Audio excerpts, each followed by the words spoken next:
Hello, everybody, and welcome into my latest live broadcast. It is Tuesday, the 15th of August, 2023. Wait, we've made it to the middle of August? August is almost over. August is the worst time to be in Phoenix, Arizona. It is both hot and humid, and actually, the last couple days haven't been too bad. Talking about some storms coming. That's what we call monsoon season. Lately, it's been a non-soon, but you never know. When it rains, it pours here. You'll get nothing or you get everything. It's one or the other. When I mean everything, I mean the 60, 70 mile an hour winds combined with torrential downpours.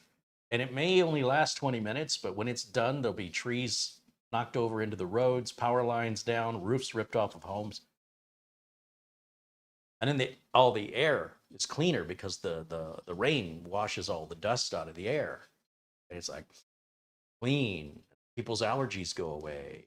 Anyway, I have digressed. Welcome in to my tech channel where we talk about the weather. Speaking of which, I want to give a quick shout out and thank you to those of you who have reached out to me. Yesterday's members only show, I got a little worked up. And I want to thank specifically, I want to give a call out to Jesse Kirk. Jesse's been there, been a part of the channel for a long time.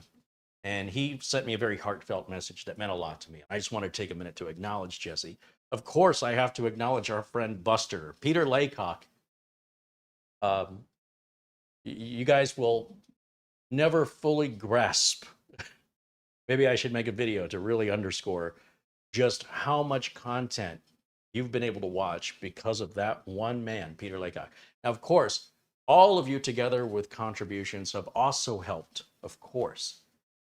And I don't want to diminish that. It means the world to me if anybody gives anything, because most people give nothing, they only take. But Peter's generosity has been above and beyond. Even when I say it's above and beyond, he'll take it above and beyond that. So without him, a lot of the content that you get to enjoy wouldn't have been possible. So start to figure out a proper way to give Peter credit for that. He's almost like a producer of the show in that. Now, there were a couple contributions that came in before the show started. I want to give a shout out to these kind folks, and then we'll get started with today's video, which may not be a very long video for me. We'll see how it goes. Thank you to Alan Lindos, who sent an Amazon gift card for $7.77, and Paul O'Brien, who sent a $10 Amazon gift card. Thanks, you guys, for supporting the channel. And then, of course, there was some contributions yesterday, as I mentioned, Jesse Kirk, and there was also Kevin Crowley and Mark Gaines, of course, and Paul O'Brien yesterday. So I thank you guys because, as I mentioned, the people who contribute make up fewer than 1% of the viewers. And it's because of that little less than 1% that the other 99+% get this content, at least as much of it that I've been making. Now, sometimes companies will reach out and they'll send me a product for free in exchange for a review. Sometimes they reach out and they want to say, how much would you charge us to make a pre-roll? And I'm like, I don't make pre-rolls. Pre-roll sounds like something you'd ask for in high school. I don't make. So a lot of most YouTube channels are nothing but commercial factories. That's what they do. It costs money to make YouTube videos, at least in mass. And once you create a YouTube channel, it's a hungry beast that requires regular feeding, or it will wither away and die within 90 days. After 90 days of no new content, YouTube has a policy now where they basically turn off revenue sharing for you. So you could have 10 years of video library earning a few pennies in watched revenue and search results. But if you have thousands of videos in a library, that can add up.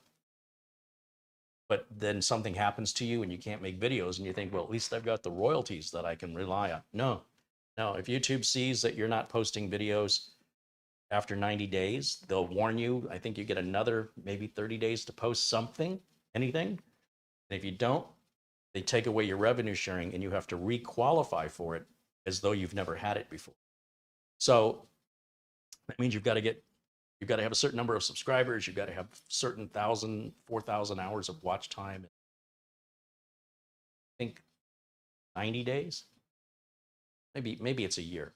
But the point is that once you get it, it's very difficult to hold on to it. So you have to keep feeding it. It costs money one way or another. Or what you can do is you can reach out to do sponsorships and basically make commercials for companies, and companies will pay you because it's cheaper to pay you than it is to pay a marketing company or a professional media company. So the price that they're getting is much cheaper, and knowing that your audience is targeted into the same category as where their product is it's not like a radio or TV advertisement where you have to pay for the commercial to be made, and then you have to pay to air it every single time it airs, and then you're broadcasting it to just who knows, the people listening to the radio or watching the TV may have no interest in your product. So it's obviously good for the companies to associate themselves with YouTube content creators of a certain size in order to get that exposure, to get that introduction. And then, of course, if you take money from them, then they're going to tell you what they want you to say, what you're not allowed to say. You have to do it within a certain period of time, and you have to submit your video to them for them to approve it before you're allowed to release it. And if through any of this you exceed your deadline, it's going to affect whether or not you get paid, or whether or not they'll offer you any more sponsorship opportunities. So we don't do any of that here. We're freely independent here. And that's why I praise those viewers who give so much, because without them, I would have little choice if I wanted to keep going, but to take on a sponsor and do what all the other big tech channels are doing, which is what I don't want to do. So my appreciation, my deepest appreciation for everybody who enjoys the content, but even more so for the people who give back, because that means the world to me, because without them, well, most of these videos would not exist. And I want you to be aware of that. It's not thanks to me these videos exist. The many contributors make this more possible for me, but more often with more variety. With that out of the way, the folks at a company called Movespeed, I think it's one word, Movespeed, they reached out, or we reached out to them, I can't remember. And they make very competitively priced, very fast Gen 4 NVMe drives. And we've been noticing that, unlike the hobbyists and enthusiasts that make up the bulk majority of YouTube tech videos, and there's nothing wrong with that, don't get me wrong, but I have accountability, and this represents my reputation in the industry. It can kill my business in real life if I sell shoddy equipment, if that equipment inconveniences my customers, if I have to do in-warranty repair where I'm not making any money and my customer is pissed off because they're inconvenienced by it. I have a lot at stake versus an enthusiast who's just very excited about the latest gadget. So that's why it's important to me to bring you the professional's perspective, because I don't feel like there's enough of it on YouTube. And as long as it remains as sparse as it is, well, it keeps me motivated to keep showing you guys the other side of the coin that the enthusiasts don't talk about. Probably don't know to talk about it, quite frankly, or they don't care because it doesn't affect them. But it certainly affects my ability to review things, is whether or not I would sell this to a customer where I would have to warranty it, and its performance is a direct reflection of my capability. Okay, and it may seem a little ridiculous, but from the customer's eyes, they bought something from me. They don't know who Movespeed, they don't know who ASUS is, they don't know these names. They're trusting me to make the best decision for them, to meet their needs, their budget. And if that thing fails, which can happen, probably not that big of a deal. But if a bunch of the same thing fail, even if it's customers that don't know each other, it will kill my company in warranty cost. There's a certain number of those customers who will be soured even after one problem, where they won't come back again, or they won't refer me. So, you have to understand why I take this so seriously. This is my ability to not be homeless. Okay. So I'm looking at these NVMe drives and I'm seeing this company I've never heard of called Movespeed. Guess I should hold them like this. Guess they're both the same eye. I was trying to see if I could, maybe I got to do it this way. I'm trying, I'm looking at the information online when I'm researching these, and I'm attracted by the size, the performance, and the price. And digging down a little deeper to see who's making the chips, it appears that the same companies that make the chips for the big name brands you know are the same companies making the chips here. But think about it this way. Let's say you want to start your own solid state drive company, and you don't know anything about controllers or NAND modules, but it doesn't matter. You don't need to. Most companies that make these, they outsource the parts. So they'll get a controller from Phison, for example. They'll get their NAND from, get it from Samsung, or they could get it from another manufacturer whose name eludes me at the moment. And it mostly follows the same build process. You're not reinventing anything. Decide what kind of NAND you're going to use, whether or not you want to have DRAM on there as a cache. And now that you've basically done what your competitors are doing, how do you get people to know you exist? Like, why should anybody buy your product when they don't even know who you are? Are you trustworthy? Are you going to be there for support? Is your product reliable? So what can you do other than lower your price and say, okay, well, let's give you a reason to move away from the big name brand. Try us by saving you a lot of money.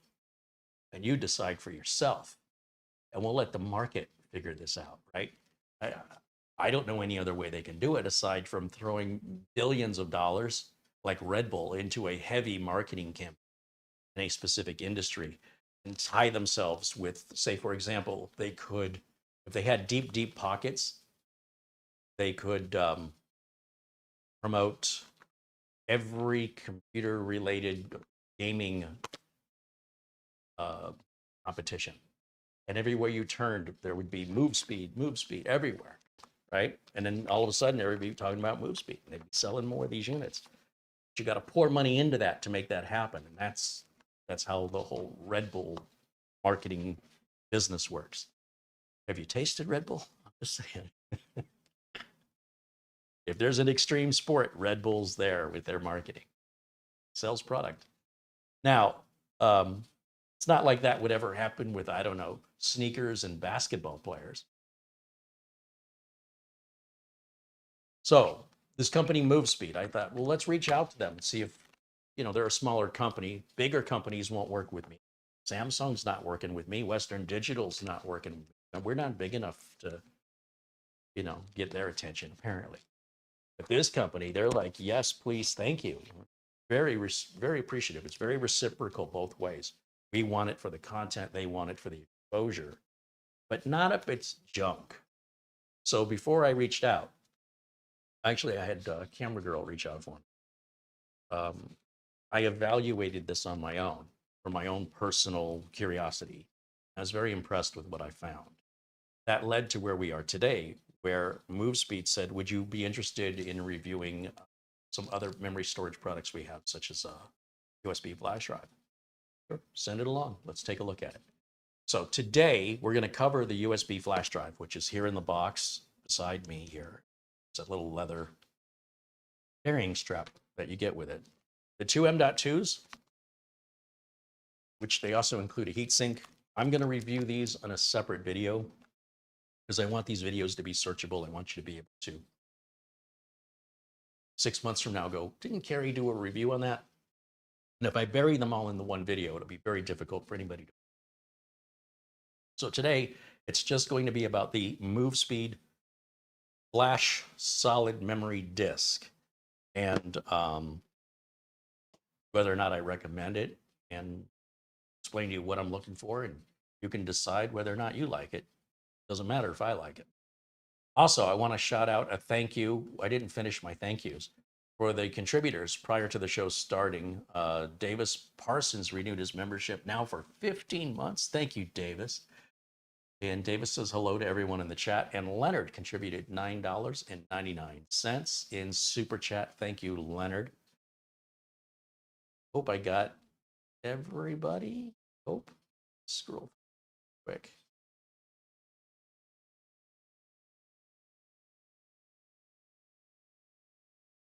Yeah, I think I got everybody. All right. So what was interesting is when Movespeed reached out to us, they said, if we include links to Walmart, would you put them in your video notes? Of course. Apparently, and I don't know why, but Movespeed, even though they sell products at Amazon, they want us to promote their Walmart link. And I do think the prices are a little cheaper over at walmart.com, but I don't know that the shipping's as fast. I don't know if returns are as easy.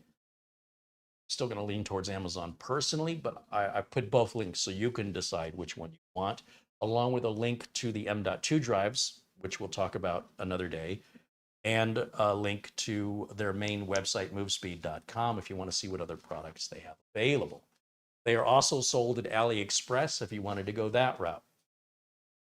Definitely not getting any returns, I don't think, anyway.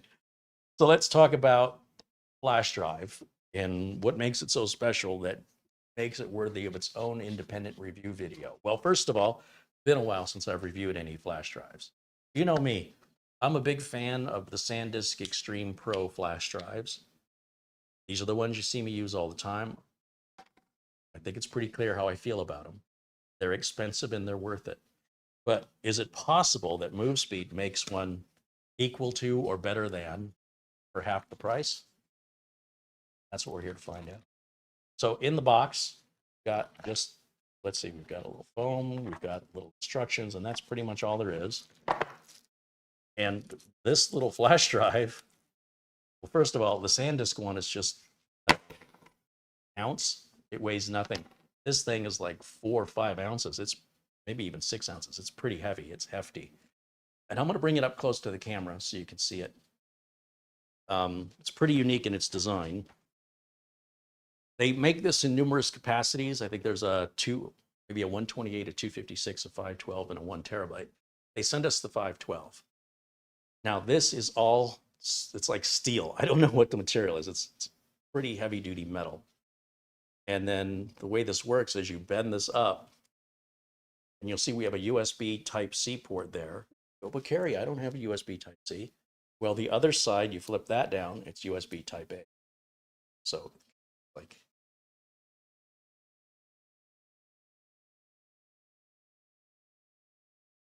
so the idea is that you can plug this end into your phone if you want to back your phone up. You can plug this end into your PC. And it's got a,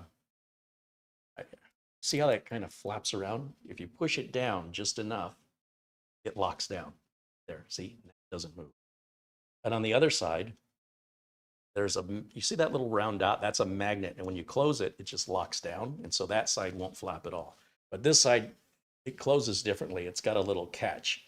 So you'll notice if you look at the depth of it when I push it, like right there is where it naturally rests. But that's not locked down. You can see it's kind of tilted up. You push down and it'll click. And now it's locked in. I imagine I could throw this off the roof of a building and it's not going to hurt it. I mean, assuming that the connectors don't get damaged, right? If the protection stays closed, I'm sure you could drive over this with a car. I'm not going to crush it. I'm not recommending that you do that, but I can guarantee you, if I drive over my SanDisk with a car, it's going to get completely crushed. But my thing is how fast these drives are. So what are we looking at here? When it comes to flash memory, you know, there's a lot of companies out there selling junk. Is this more of the same? Well, the very fact that I'm making a video about it, you've got to know that I did at least a surface evaluation of it, enough to intrigue me, right? And well, let me put it to you this way. I've brought out one of my HP minis. Now this is an HP Elite 600 G9. It's a 12500T Core i5. It's a fairly new model. They're about $1,000 for these. And I don't know what speed USB ports it's got on it, but they're USB 3.2 probably. But it doesn't matter because as long as we're using the same testing machine and we're going to compare, let's say, this one to this one, and doesn't matter what the machine is. As long as we use the same machine to compare them, then it's a fair comparison, okay? It's not like everybody at home has the latest and greatest USB. And for all I know, maybe I did test it with the latest and greatest USB, but that wasn't really my concern. I know what to expect after years of using these SanDisk drives. So I wanted to compare it with this Movespeed branded drive. Since I was so impressed with their M.2 drives, then the question is, well, what else do they do well? And so when they offered to send this along, they also sent this little pouch. This is real leather. I mean, it's a real I mean, I guess if you're somebody who doesn't like leather, it might be offended. Yeah, it's like a real leather pouch. And in the pouch, they have included a little adapter right in here. If I can get it out.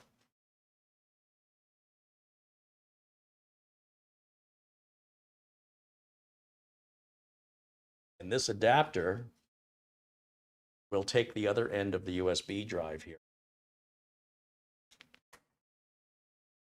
You can hear that when it falls, right? When we open this up, if we want to make this side type C, and put this adapter on it.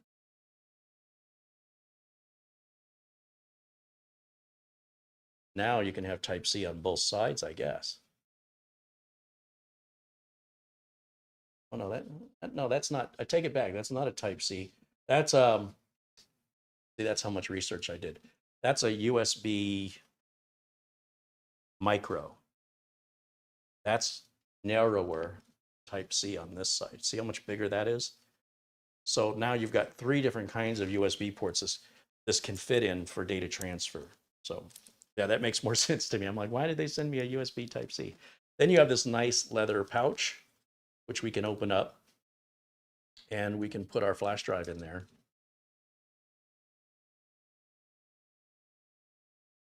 Right? Because a lot of people want these with them wherever they go. Just close that up. Put it on a keychain, stick it in a purse, you're good to go. And of course, you can also throw the little adapter with you if you have any need for that. I'm not aware of anything that transfers data with a micro USB. Most of the things that I think everything I have with micro USB is just for charging. But now that I've said it out loud, sure, there's going to be something. All right, so the question is, how does this run? All right, there's a program that I use to test any type of flash memory. Specifically, I will use this program when I'm buying unknown manufacturers of flash drives to determine the speed of the flash drive. You've seen me use this utility in many videos in the past. If I come over here to, let's go to the screen share and let's see, how do I want to do this? Let me share the screen with you. Let's start there.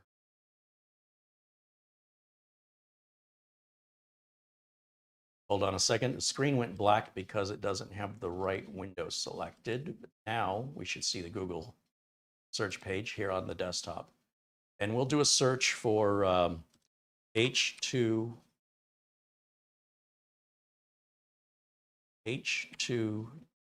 test W. And H2 test W is from a company, this company here, lo4d.com. And it's a free utility. It's in German and in English.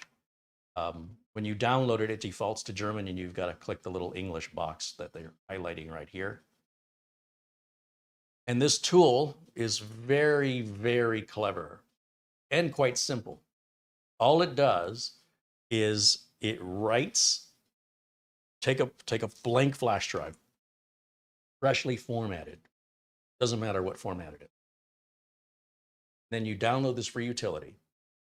And what this utility is going to do is it's going to fill up the flash drive to its reported maximum capacity. Because a lot of the fake flash drives that are sold will say, oh, it's 10 terabytes. Of course, there's no such thing as a 10 drive, let alone, a USB drive. That's solid state anyway. And it'll give you the data transfer speed. And what will happen with every flash drive and every external drive that's solid state is as it gets hotter, the data transfer speed will start to drop. Now, there are some flash drives, which hopefully I don't have anymore, but Micro Center used to sell these really inexpensive USB 3 flash drives, and they were slower than USB 2 flash drives, and they were very cheap. It was like 25 bucks for a terabyte. And they were real. They did hold a terabyte, but for you to copy a terabyte of data to that would take you 18 hours or something like that just to copy the data over. Then you have your fake sellers where they're taking like a small memory card, they're putting it in an adapter, and then they're hot melt glue gunning it into an enclosure, a USB enclosure. So it looks from the outside like a standard external USB solid storage drive, when in fact, when you open it and look at it, it's nothing more than either a flash drive that's got wires soldered onto it, it's always hot melt glue, it's always glued down, or they'll take a little SD card and put a little SD card reader in there, and again, they solder wires off of it. And they reprogram the SD card or the flash drive controller to report back any size they want it to say it is, but it doesn't actually change the real size. So how do you know what the real size is? Well, this program H2 Test W is free, and it will report how fast the data is being written to the drive as it's happening. So typically it'll start out really good, and then depending on the drive, the circumstances, it'll start to drop lower and lower and lower and lower and lower and lower. And I've talked about this where you can buy a very cheap large capacity flash drive that takes 3 times longer to fill up than an old slow mechanical drive, because it's the tortoise in the hare. The old slow mechanical drive will run, let's say, 80 megabytes, 100 megabytes a second on the write, and it won't ever slow down. It'll do that from the beginning of the drive till it reaches maximum capacity, say on this H2 Test W test. The second thing H2 Test W does is they read the data back. After it's all been written and it's filled the drive up, then it reads it back to verify that the data hasn't been corrupted. Okay. Those are the two things it does. And if you buy a really inexpensive flash drive and it's a large capacity, this can take 24 hours or longer. Whereas if you buy a name brand high-speed flash drive, the test could take 90 minutes. So I wanted to see how it compares. And again, because a mechanical hard drive, whatever its write speed is, that's what it's going to stay. But when it comes to solid state storage, as it heats up, it starts to slow down. And depending on how well it's designed, there's no end to how slow it can go. You'll recall I had a flash solid state storage from a company called Orico, O-R-I-C-O. And it got so hot, it was hot to the touch, the speed dropped to like 25 megabytes a second, which is a fraction of what a mechanical hard drive would. It didn't start out that way. And if you remember, and this was at Studio A, I grabbed a glass, filled it with ice, and I stuck the thing in the ice while it was running. Didn't help. Did not help. So as long as you're copying little files to it, you're fine. But if you want to copy anything large to it, it's going to be a very long day. Better off using a mechanical drive than one of those cheap ones. So that's why I don't mess around and I get the SanDisk. But now that I've seen so many M.2 drives from these manufacturers like Fanjin are so impressive in performance, speed, reliability, and they're far cheaper, that Movespeed appears to be another one of these, right? Another one of these Asian manufacturers we've never heard of, using the same quality components from the manufacturers we have heard of, the same performance, with the same capabilities, but for less money. Too good to be true. So I want to show you, let's do this. Let me go back over to my screen capture. Turn that off. And let's go over to Movespeed.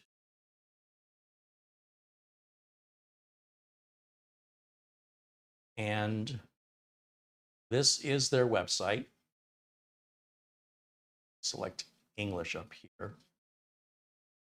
See if that helps. Just Google Translate. And you can see a number of products that they manufacture. And in the video notes below this video, you'll see there are links that take you to Walmart and to Amazon. So if I go to bring one of those up, let me a second here and let me go back to camera 1. Here I am. And if I look at my own video notes, pull up the link. Oh, I should have did this before I was live. Huh?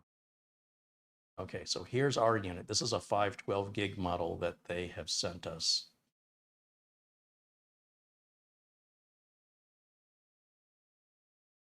And this is the Walmart link they've asked us to use. Also, let me bring up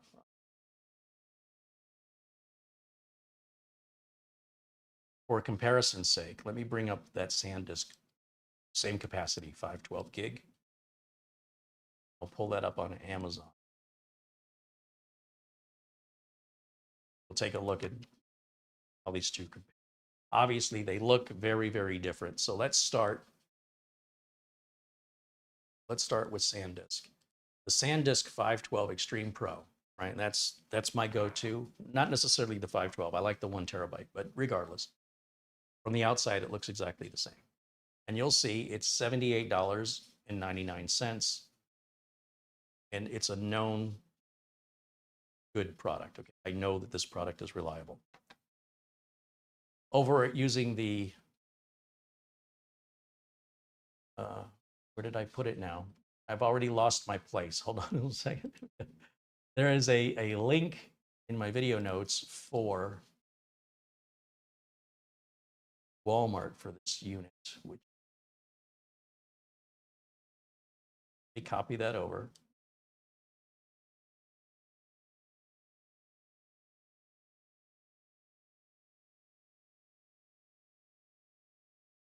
So here is the Walmart link. Remember what the price was on the SanDisk? This is less than half, $35.93. And they do sell a 256 model, a 512, and a 1 terabyte. I guess I misspoke when I said 128. So they have 3 different models. All 3 models look exactly the same from the outside. It's just their capacity that's different. It's like a TARDIS. All right. And they show it plugged into a phone here, and they show it plugged into a phone there. Android phone expansion. And fast speeds. It supports to 1 gig in 2 seconds, USB 3.2 on the Type-C. And it's a universal fit for Android phones. Clearly, that's not going to plug into a Thunderbolt. What do they call it? What does Apple call it? A Lightning, not Thunderbolt, Lightning. There's no Apple compatibility. Now, Apple's supposed to be forced by the European Union, I believe, to switch their ports out to USB Type-C. So that may be temporary.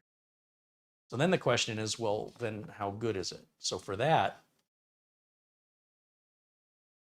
we need to go over to this machine, which I've got booted up, got the test results. Because these tests, even on these, take hours to write 512 gigs to them. And they both will do the same thing. They'll both start out nearing around 400 megabytes per second. But as they heat up and as their cache fills up, that speed will drop, and it will drop to about 90, drop by 75% before you get to the end. It'll be very hot, either one of these. Let's take a look at the test results so you don't have to sit through all of that. And the way I do that is I bring up this machine. Should be waiting for us if I did everything. And screen over. You'll see I've got a couple of screenshots here.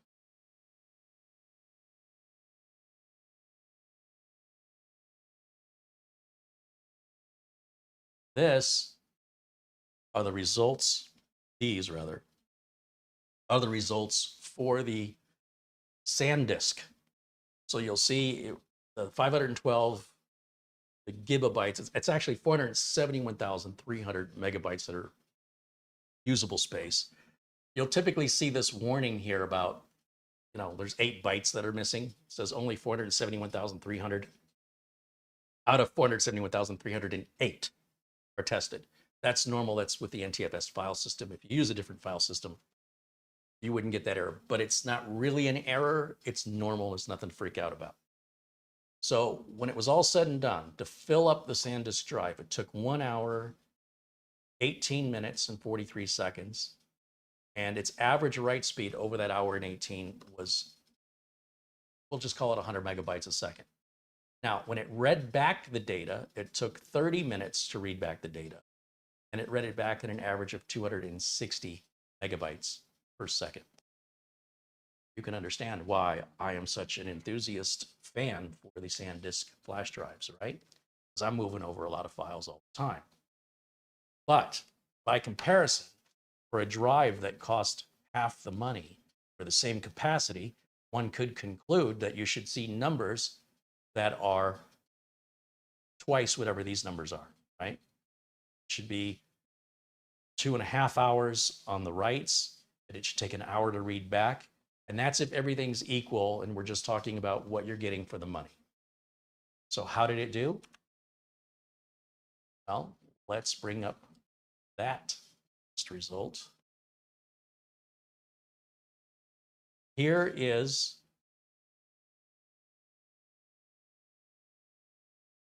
I can close this out. Here are the test results from the Movespeed. Once again, we're at 488,362 out of 488,364 megabytes tested, TFS.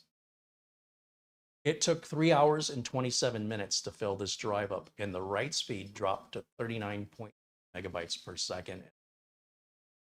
It started out awesome, though. I mean, it started out just as fast as the SanDisk, but as it heated up, it got slower. But look at the write speed, or the reads. When it read back the data it wrote, it did it only just shy of what the SanDisk does at 238 megabytes per second instead of the 250, which took 34 minutes instead of 30 minutes. So you can see we're not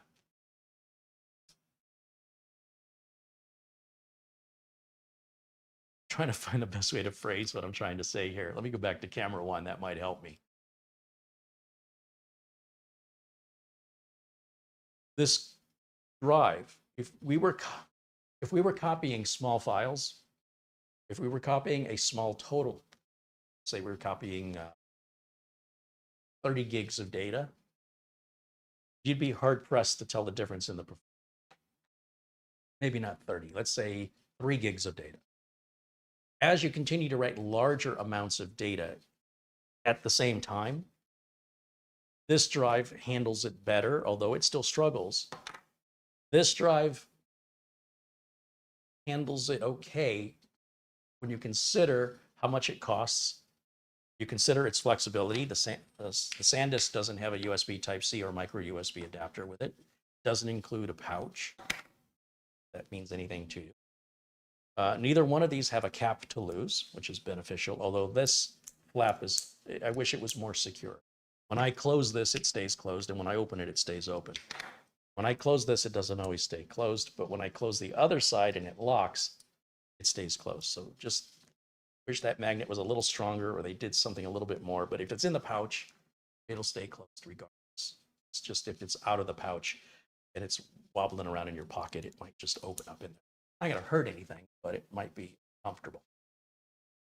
So overall, there's pros and cons to each one. Pros being price, build quality, and flexibility with the ports and the carrying pouch. So in that way, you're getting more and you're paying less than half the price for the same capacity SanDisk. If we're copying a handful of files to either drive, they'll both move that data at around 400 megabytes per second. But once you reach a certain number of gigabytes being copied over during the same copy session. I'm not saying that as the drive fills up, it gets slower. That's not what I'm saying. I'm saying as the drive heats up from a continuous write cycle, or you're putting a lot of I/O on it, its performance goes down. And this is true of all solid state storage. And mechanical drives don't behave that way. So in some ways, a mechanical drive, which is usually cheaper, bulkier, noisier, more fragile, and slower, will be the faster, cheaper drive on a large file copy compared to a lot of these external storage drives. Then if you want to compare that and you want to copy over big files quickly, then you need to look more towards the higher end. For example, let me go back over to Amazon and demonstrate Oyen Digital, the folks that make that 8 terabyte. Wait, before I go to the Oyen Digital, let me go to the SanDisk. SanDisk, who makes it?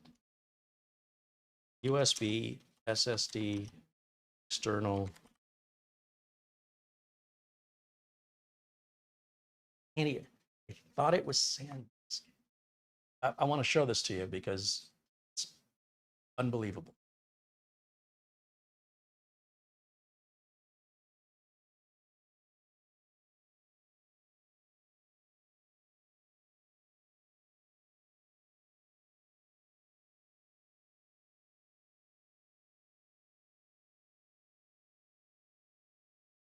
Bear with me just a second here. Just saw this for the very first time the other day. I'm trying to remember not only what it's called, but who makes it. I think it's made by SanDisk.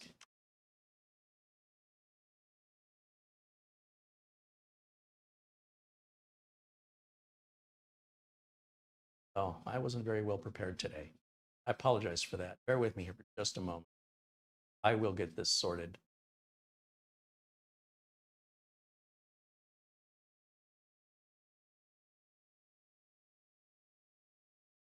You know what? I think I have it saved.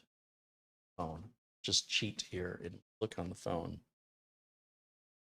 Hey, Rob Foster said an Amazon gift card and a very generous one. Oh, wow. Holy cow. Thank you to Rob Foster watching us from I believe he's in the UK, right? Rob sent a very generous Amazon gift card last month as well. Thank you so much, Rob. Okay, let me just check really quickly. I got to show this to you because I think your jaw will drop the same way mine did. Let's see. Saved items here. Oh no, I didn't save that. Okay, well, look. While I'm on the way to finding it, I'm going to just type in Oyen Digital, and I want to show you what Oyen Digital has. So Oyen Digital, they make storage primarily used for photographers. They need a lot of storage. They need it fast because they want to interrupt the photography session, having to unload the camera. So let's see, SSD, external, Oyen Digital. That should bring it up here.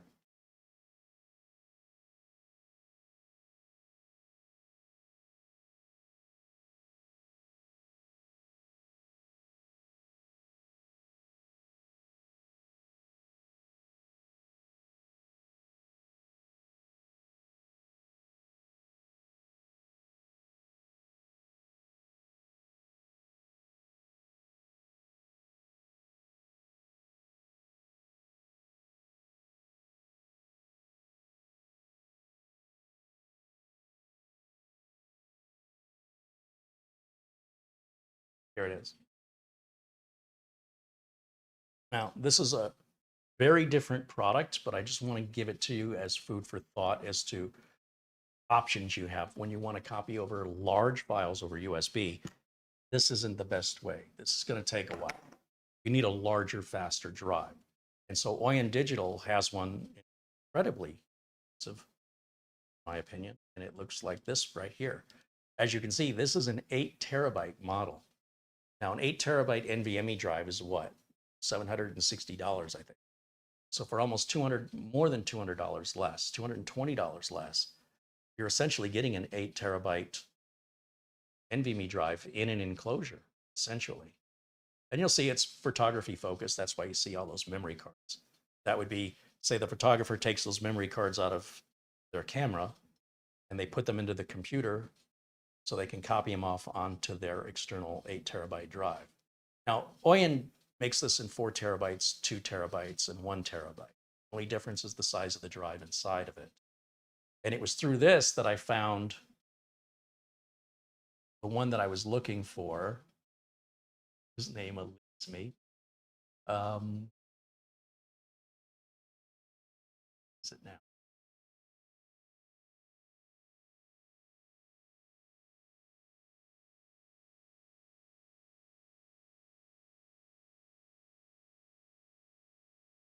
Anyway, as you can tell, that's a lot more than $35, all right? So I'm not in any way implying that we should be comparing these because they're two very different things, but only to introduce you to what other options are out there at what other levels, rather than trying to figure out how to make something work. There could be a better designed tool for you rather than trying to force something to work. So if we look USB external 8 terabyte, see what comes up.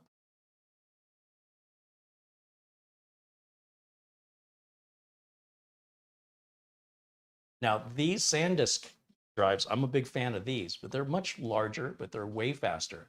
And I can copy a ton of data and these things barely slow down the way that a pocketable USB flash drive will. So what I'm getting at is the smaller the capacity flash drive, less likely you're going to have any slowdown issues with.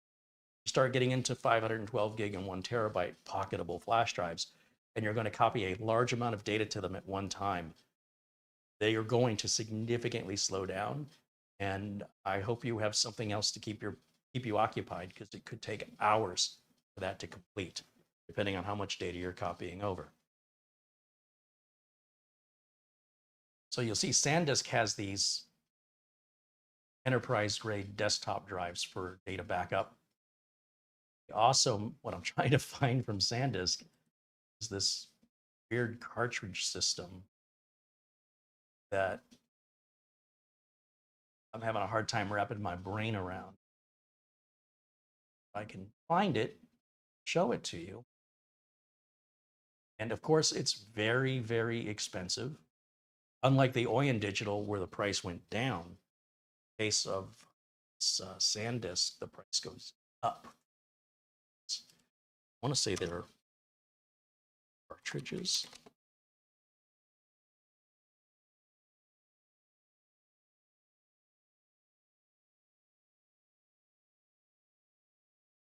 In the chat, are they mentioning that?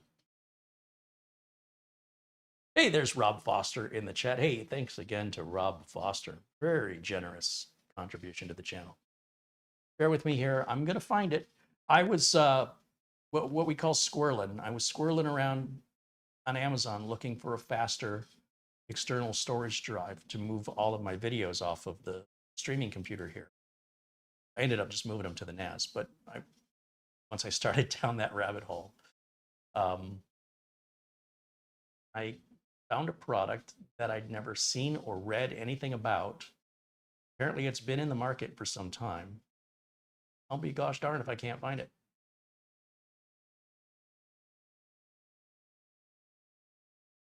Should have saved it to my book. I don't know why I didn't. You know what? There is one other place I can look. Take another look over here. I could have saved it in my Amazon cart.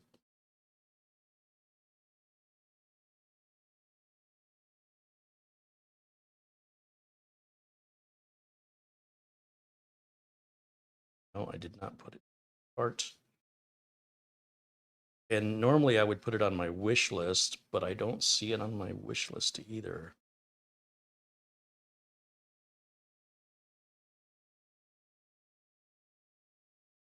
Wow, I really dropped the ball on this one.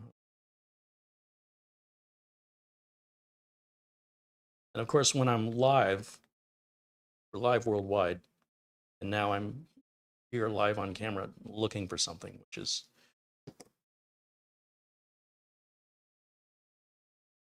clearly shows I hadn't fully thought out this whole review I was planning to do.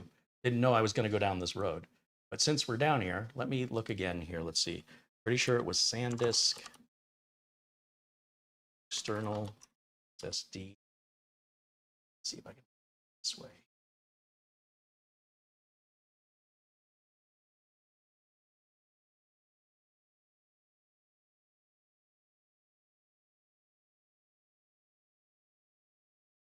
This is SanDisk Pro Blade from Terrell Cochran. Thank you, Terrell. That sounds right. Don't know why I'm having such a hard time finding that. Pro Blade. I do believe that sounds exactly right. So let me go back to sharing the screen with you.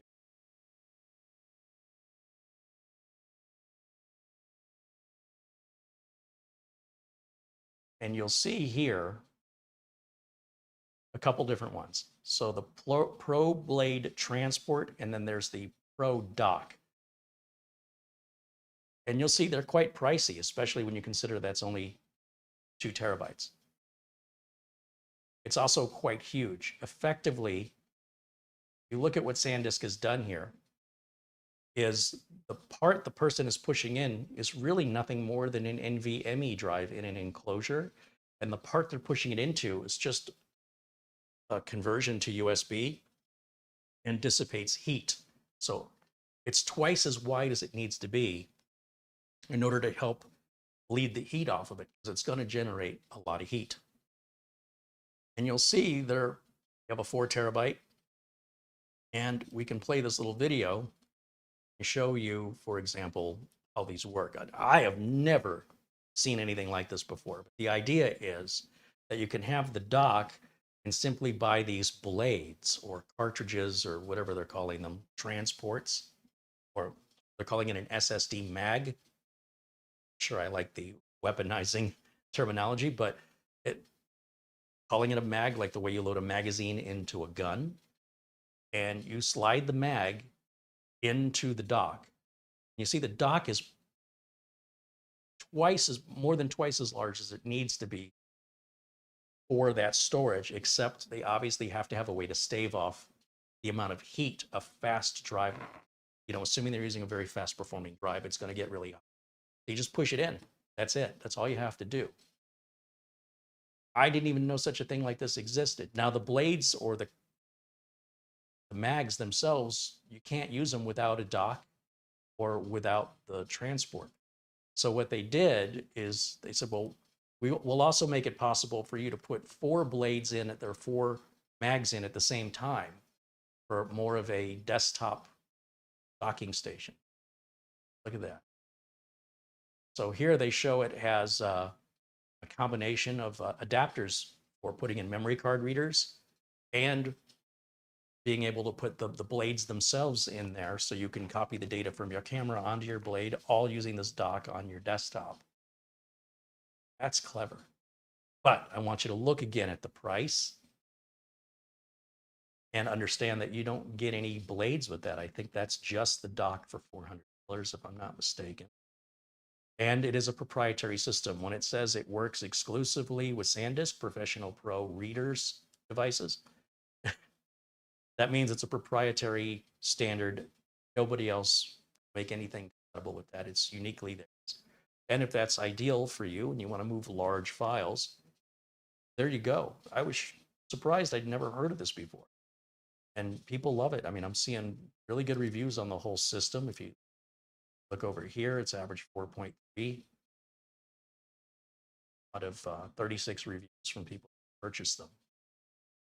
So in this case, you get the blade and you get the transport for this price, $219.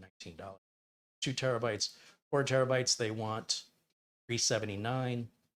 1 terabyte, they want $150. And then there's just the transport itself, which apparently isn't available. It wouldn't do you any good without the blade, without the mag. But yeah, thank you, Terrell. I was pulling my hair out. You helped me out, my friend. Appreciate you. Now, let's talk again about the Movespeed. That price seems super tiny now, doesn't it? And the performance, you know what? When you're copying small files or you want to back up your phone, let's talk about that. Do any of you back up your phone? And if so, are you just backing it up with like a Google or Apple cloud service? Or do you actually plug in a drive of some kind, maintain your backup? Because I would need some kind of an adapter to do that with this. This is ready to go. You just take this, plug it right into your phone, and back up. And I doubt your phone has 512 gigs of stuff on it. And your phone isn't going to be the fastest data transfer. So your slow point versus plugging this into a PC, your slow point is probably going to be your phone. So if you're complaining about how long it's taking, this is likely to blame, not likely this. Now, do you guys have any questions I can answer for you about the Movespeed? Do I recommend it? Yes, as long as you understand what you're getting. It is by far the heaviest USB flash drive I've ever felt. It feels like it's battle-proof. It feels like it's got armor. It's ridiculously thick. Let me show you close up one more time. I want you to pay particular attention to how thick the metal is on the doors. Look how thick that is.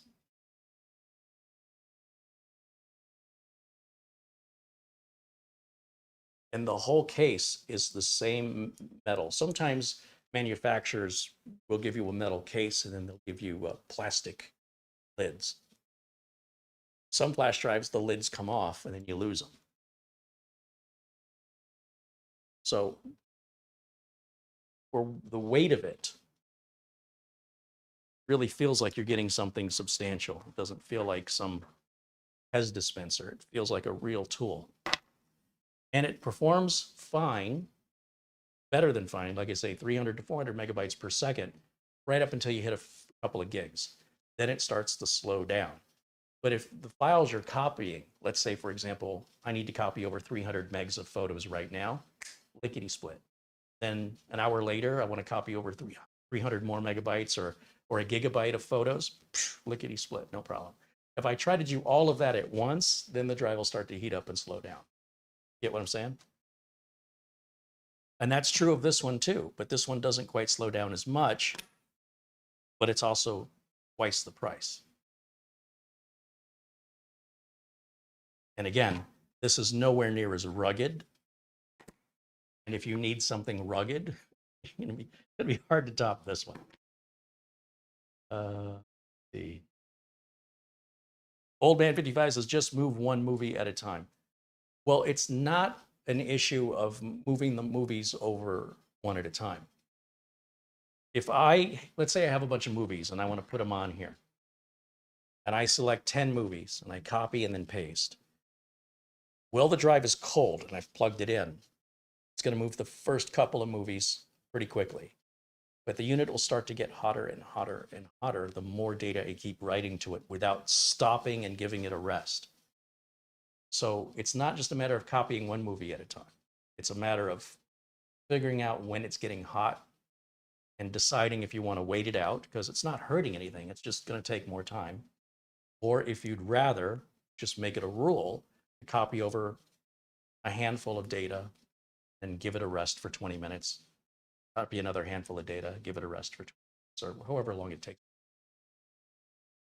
if that's important to you. But either way, you're either spending money waiting for it to cool down, or spending money. You're spending your time waiting for it to cool down before you initiate another copy, or you're spending your time waiting for a copy that's slowing down until it finishes. Which one's going to get you there quicker?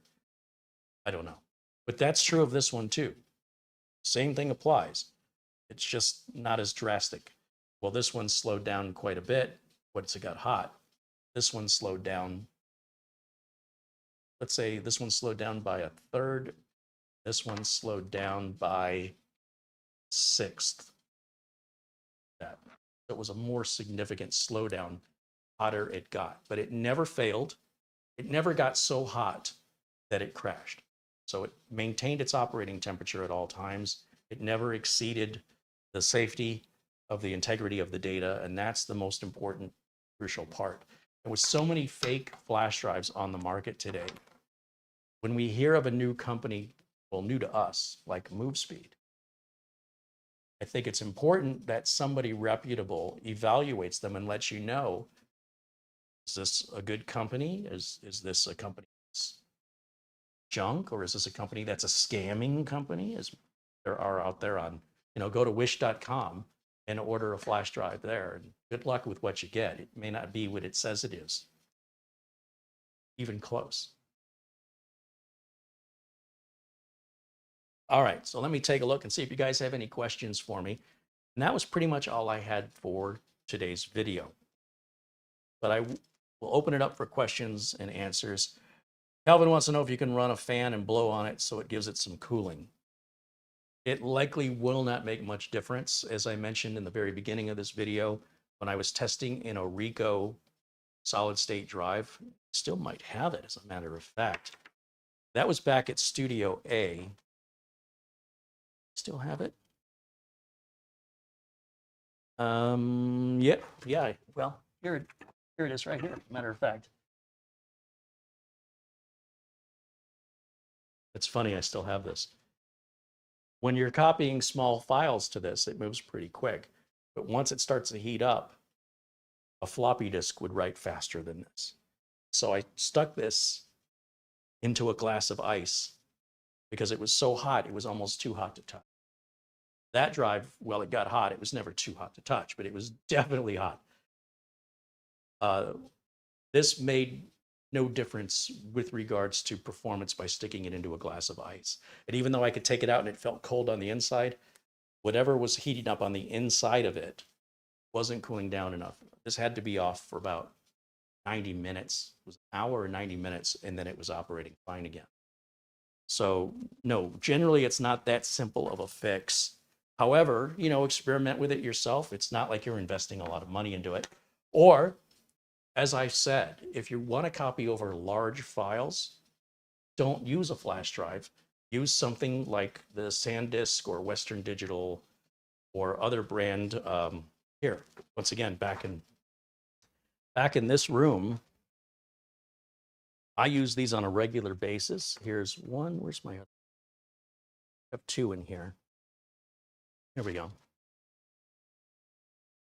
Now these units, once again, it's going to cost you a lot more than $35. Let me bring these up to the camera.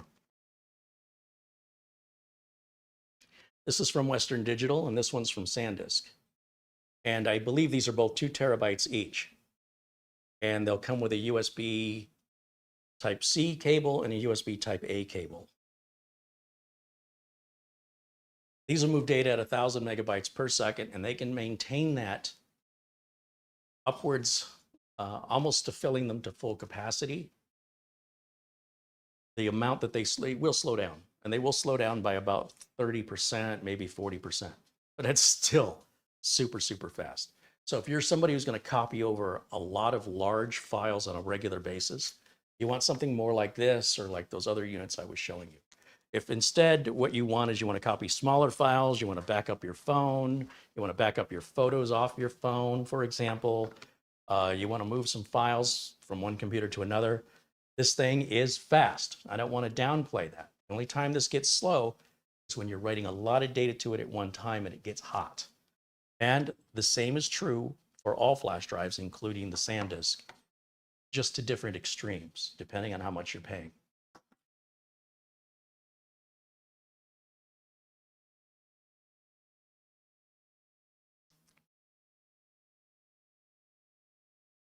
Easy Otter said, I need to transfer music from my old PC to my current PC. Well, what would worry me, Easy Otter, is that you don't have a backup. Nobody should ever need to move. Let me be very clear as a professional technician, because you're not going to hear this generally off of an enthusiast channel. Nobody should ever have to move data off of one computer to another computer. You should never allow yourself to voluntarily be put in that position. Your data, if it's that important to you, should be backed up somewhere, whether that's on an external drive, whether it's Google Drive or Microsoft OneDrive up in the cloud, whether it's a mechanical drive or a NAS. And then you would simply take the device that holds your data and copy it onto the computer you want it on. We wouldn't copy it from one computer to the other computer. We would always have a copy of it on a backup device, preferably at least 3 backup devices, but at least 1 backup device that's not always plugged in. Plug it in, you make your backup, you disconnect it. The reason you don't leave it plugged in is if the computer gets a virus or a power spike or theft, let's say somebody robs you, it's gone. Your backup's gone. What's the point of having it? So you plug it in, make a copy of your important whatever, and now you've got it. Now, if you want to put it anywhere else, you just simply take your backup and you restore it. But we don't take it from one computer to another. Because what you're telling me is you don't have a backup. That's your only copy. And if anything happens to that, it's gone forever. Doman 2000 said all those overheating issues with solid state drives and flash drives makes you think about durability. Well, yes, 10, 15, 20 years ago.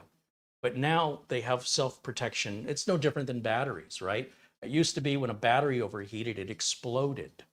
So now a battery charger isn't just a couple of wires coming out into an adapter that holds the battery. No, that battery charger has a circuit in it. Let me grab a battery. Your cell phone battery charger. The battery charger I use here for the microphones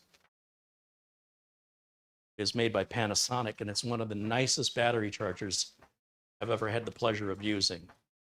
And it looks like this. And so the microphones, both the receiving pack and the transmitting pack, take AA batteries, and 2 on each one for a total of 4.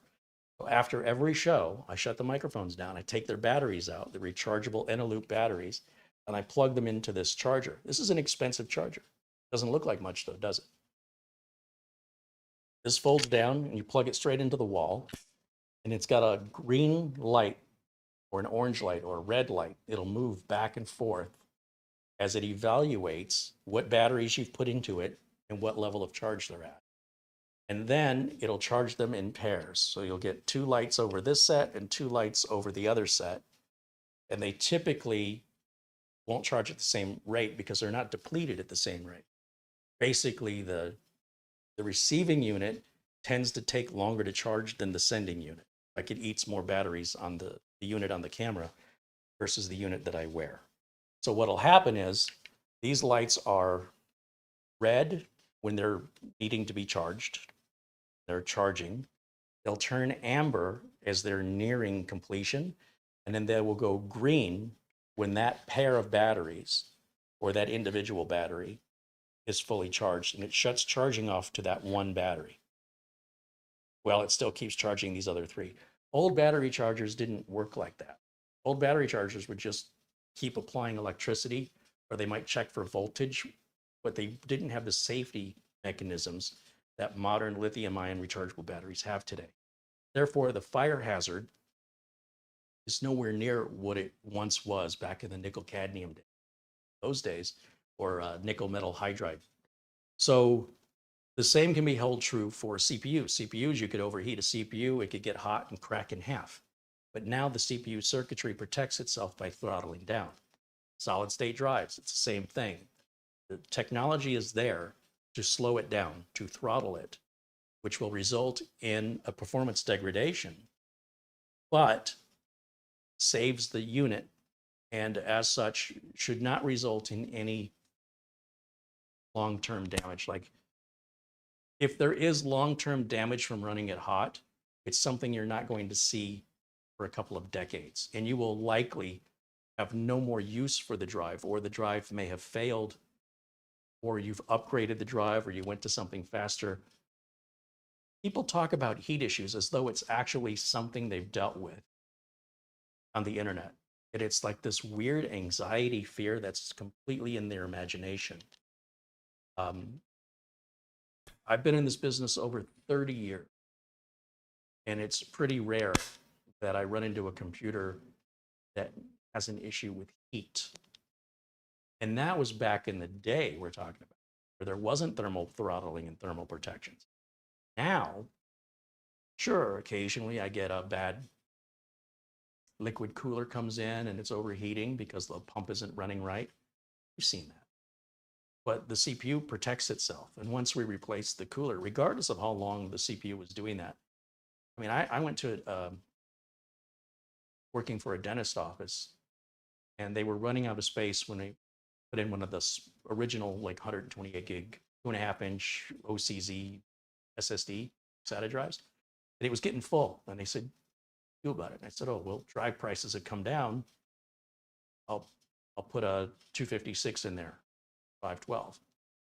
They said, "Okay." So brought my copy of Acronis. I went over to their location, got under the desk, pulled the side panel off. The machine is on. It's on during the workday, and it's used by the administrator of the facility. So it's a heavy use machine. The CPU fan was unplugged. An OEM 4i5 CPU fan. It wasn't plugged in. And I said to them, I said, "Have you noticed the computer's running slow? No? And had any other issues other than you're just running out of space?" He said, "Yeah, that's it." They said, "It's been the best computer we've ever had. You built it for us. It's been great." Well, CPU fan cable, somebody had to get in there and they didn't plug it in. I think it was on 2 of the 4 pins. It was off by a pin. And so that's kind of weird. And so I just pushed it back on and CPU fan started to spin. How long do you think that desktop ran without a spinning fan on it? Did it impact the overall reliability of that machine? Nope. They don't have that machine anymore because they upgraded it because it was no longer powerful enough to meet needs, but not because it stopped working. Just that their needs continue to grow, and every few years, most offices replace their computers. Most home users will replace their computers every 6 to 10 years. You're not going to run into a heat issue because something's been running hot in that little tiny window of time. This technology can easily run 70 years. These solid state drives easily can get 70 years on them. And so if you're abusing it and causing it to overheat and you're degrading the life of it, yeah, you probably degraded it down to maybe 50 years.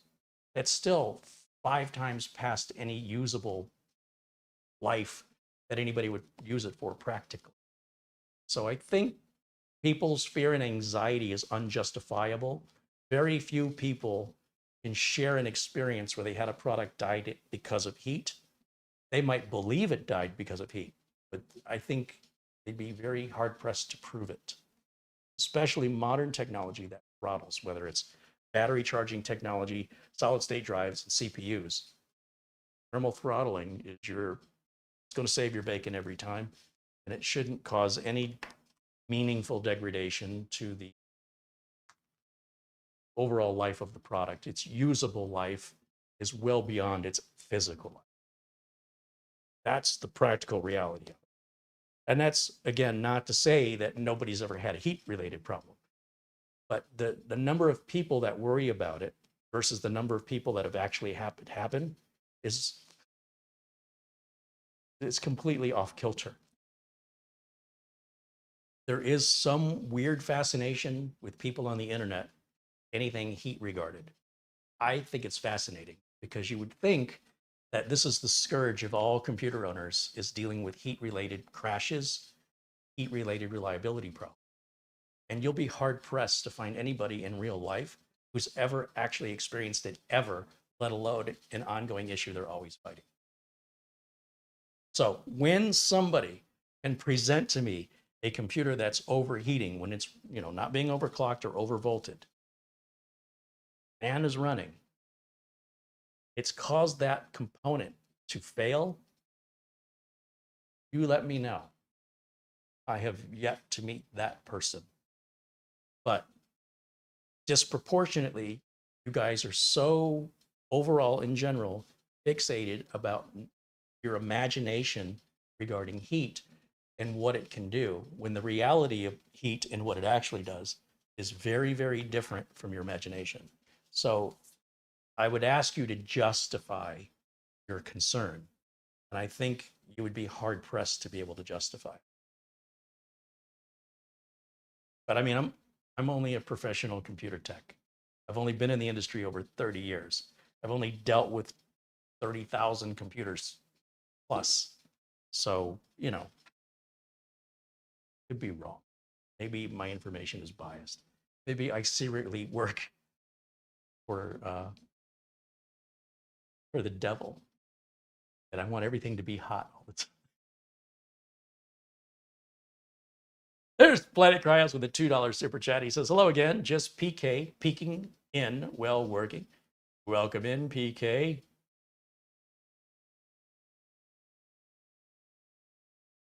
Sylvan wants to know, how about if you use this as a bootable USB to install an OS, do you think it would work well? Absolutely, except when I'm installing, say, Windows 10 or Windows 11, these are 16 gigs. Why would I use a 512 gig flash drive to install a 5 gig operating system? Do it, yes, but why you would? Even the smallest unit, which is 256 gig, you're still going to be having 250 more gigs of empty space. Not that you couldn't put your OS and make other folders. You could totally do that, or you could create a partition or multiple partitions on here if you sure. You could make this an Acronis bootable rescue disk in a small 1 gig, 1 gig partition. And then you can take the rest of it and make it a second partition, and all the images that you back up from Acronis that you boot from, and you can save then on the other partition until it's full. So with 512 gigs, you could probably save 40, 50 standard hard drive images. Problem. Then you could just boot from Acronis Rescue on the same flash drive that your image is on. And then anytime there's an update or you need to create the Acronis Rescue image, you destroy your 1 gig partition while leaving the other partition with all your valuable images touched. So that's an example. Oh, I don't want to put that there. Put that over here.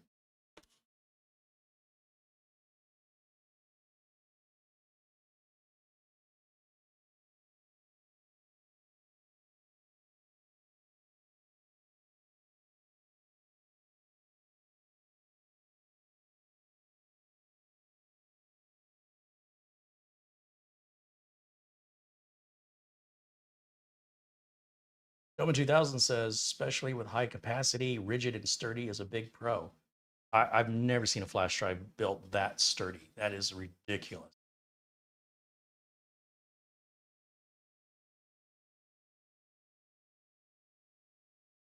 Ron Barnish says that metal case may help with heat dissipation. That was my thought too, but the reality of it was, didn't really seem to. The same heat problems I have on the SanDisk or any flash drive. So if it's helping, I can't tell. Mark Gaines with a £5 contribution.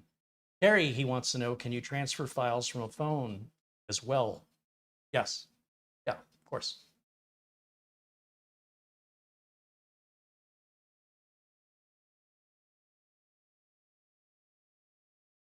Jim KJ3N mentions that you do run the risk of the drive not being bootable if the partition's larger than 32 gigs, but it depends on the type of, but that is a valid concern, depending on what operating system you're in. Because obviously, your hard drive is much bigger than 32 gigs, and you can boot off of that just fine. And if you formatted this in the similar way as your hard drive, then it also would boot as 500 gigs. However, if you're making a specialty boot disk, it likely has a format that's like FAT32 or something that limit the size of the partition, therefore its ability to. Ben Laird joining us from Scotland. He says, Carey, I've got a mechanical hard drive. It's 25 years old. It still works. I just don't have the heart to throw. Sure. Yeah, nobody ever said that these things are ticking time bombs and they're all going to go off at the exact same moment. But because it's a mechanical part, it will fail. Depending on how it's used and how it's cared for and how often it's used,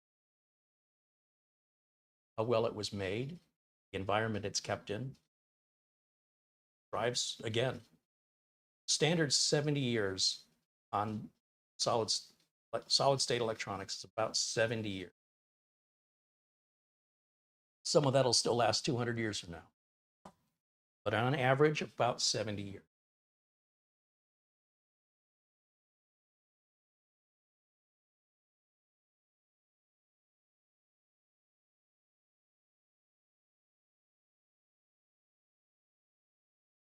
Andy Kane says 70 years, 70 years. Yep. You have to understand what's causing something to fail. On a mechanical hard drive, you've got bearings, you've got moving parts. Anything with moving parts is more likely going to fail sooner than something that's solid state electronics. What would cause something that's solid state electronics to fail? Generally, it's going to be power spike, dirty power coming in from the wall. It's going to be improper handling or use of the device, popping it, spilling something on it, a lot of dust buildup inside of it, things that contribute to failure. Time wasn't taken care of, or it was heavily abused, used very heavily. But the physical components, they don't wear out. A diode, a capacitor, these parts will eventually fail, but it's not the same as a moving part. You have a part that's physically moves. The motion of moving creates friction. The friction, that generates heat. That generates wear, and that generates eventual failure. So if you ever taken a piece of metal, bend it, then you bend it the other way, and it starts getting easier and easier to bend until it starts to tear, right? And then you've got two pieces of metal. Now take that same piece of metal, just wave it around. Is it ever going to tear on you, ever? But given enough years, eventually it'll start to degrade in quality. Maybe it'll rust. Maybe it will start to deteriorate, depending on how it was made. It takes a really long time. So I would encourage you, if you have any concerns about wear and tear or heat, give me a real world example where you've had to deal with this in real life, because it's disproportionate the number of people that are worried about it. There's no reason for the average person to ever give heat a second thought. Till there is a problem, it's just you. You're just making up something because you've been reading information online.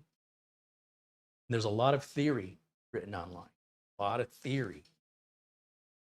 There's not a whole lot of people with experience who have been there, done that, and dealt with it. So the number of people who are worried about it, it's an anxiety that's created from information online. It's not from actual real life experience. That's what concerns me.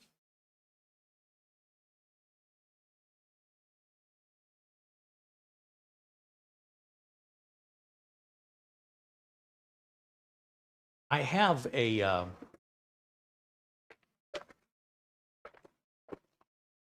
not quite sure how to prove this stuff to you guys. So I've been starting to hold on to some old stuff. This right here, I'm going to bring this up to the camera so you can see what it is. This is a SanDisk 1 gig USB flash drive. SanDisk Cruiser. And if you'd like, Google the SanDisk 1 gig Cruiser, figure out what year this came out. Now, the big deal about this flash drive was that it was the very first time 1 gig was offered in solid state storage for under $100. This cost me $99 plus sales tax. I still have the receipt from Newegg. I think it was Newegg. I still have the receipt from where I bought it. This drive works perfect today. There's nothing wrong with it. Now, on top of that, back here,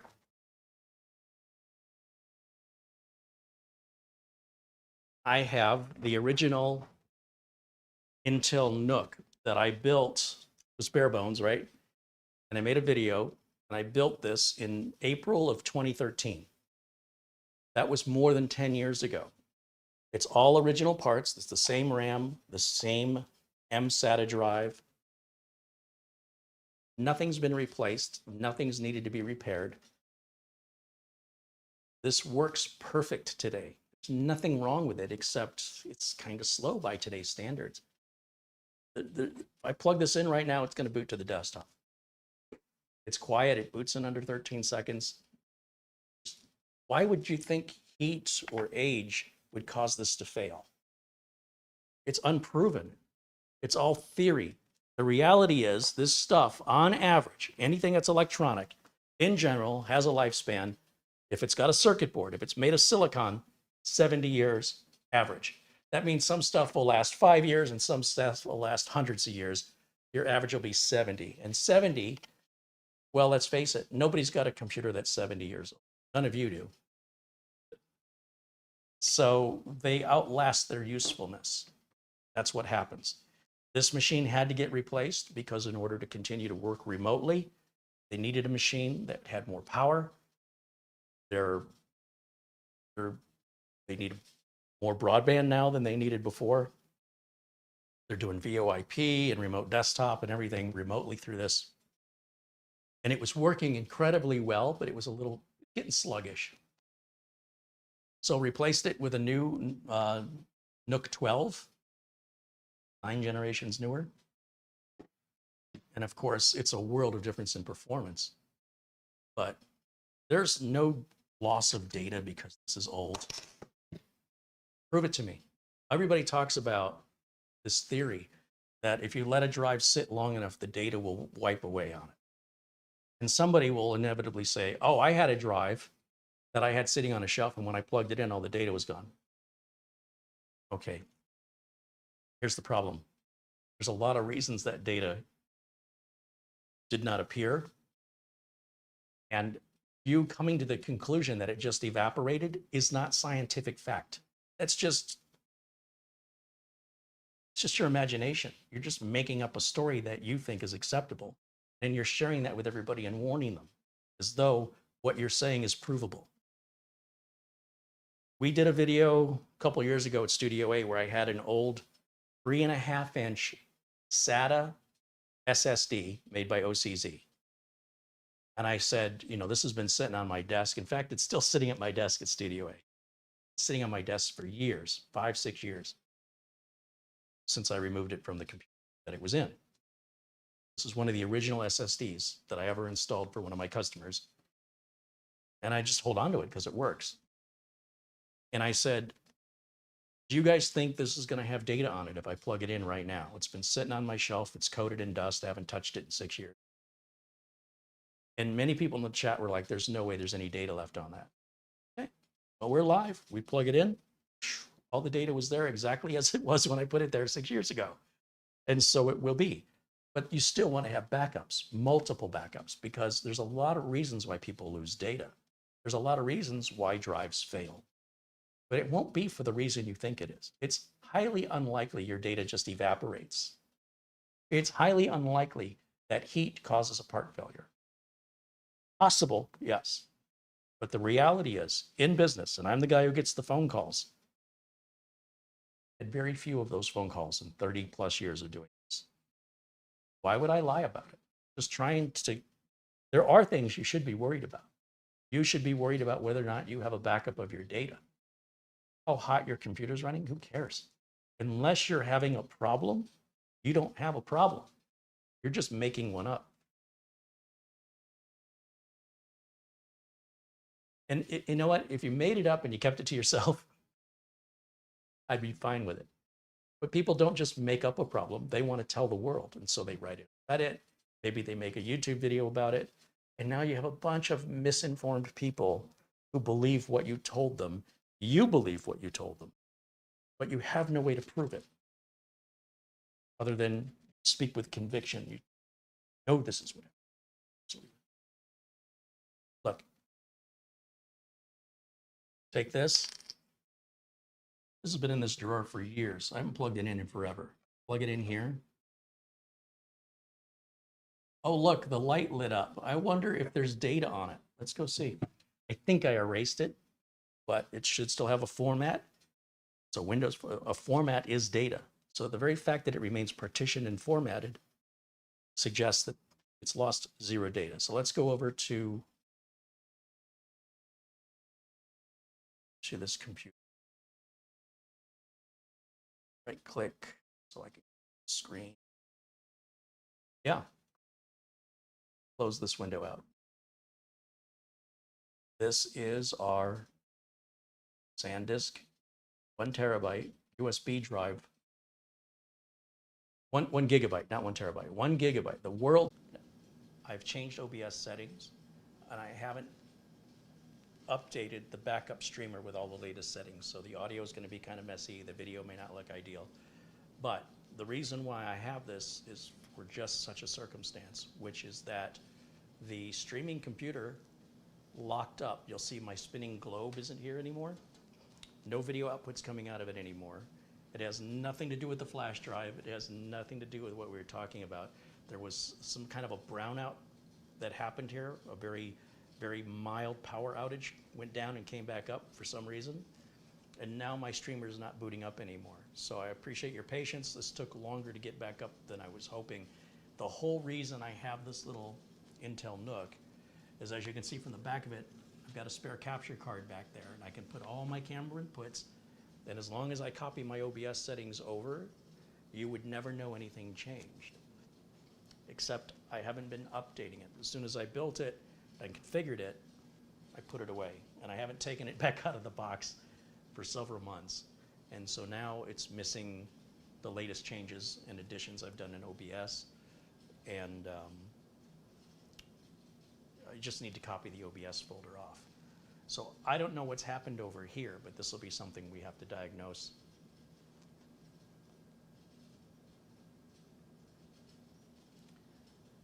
But we're having trouble with the audio. Yeah.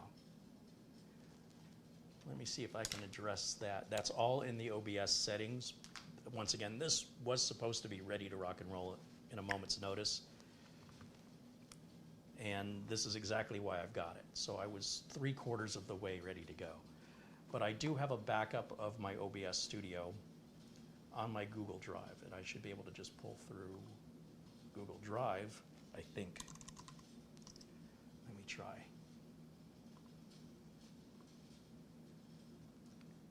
OBS, download.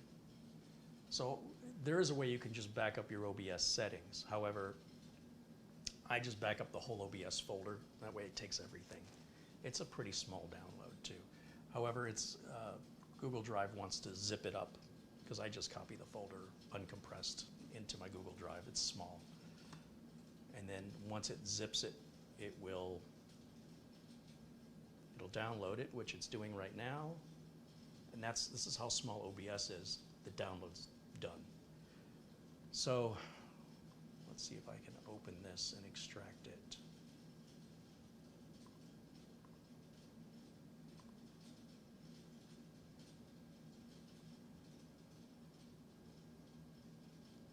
It's extracting.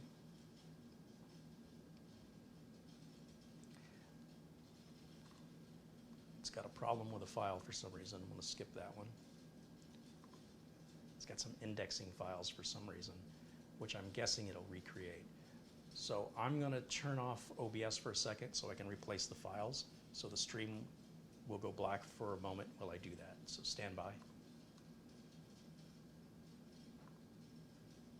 Plug cables and plug cables back in. This is the importance of backups, right?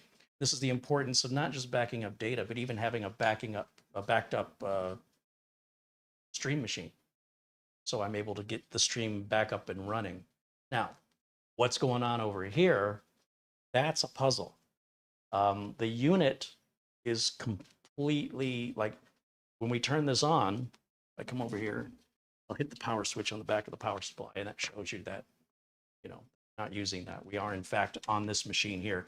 And you can tell this i5 is more than enough power for our streaming, and I can have all my inputs in there. before. Let me go back chat room. Samuel Kowalski said he sent a super chat. Well, I appreciate that, Samuel, but I'm right in the midst of trying to keep myself from drowning. So I will acknowledge that once we get things resolved here. Thank you for supporting the channel. Now, what I need to do at this point, first of all, this is not configured the way I like it to be configured, my layout.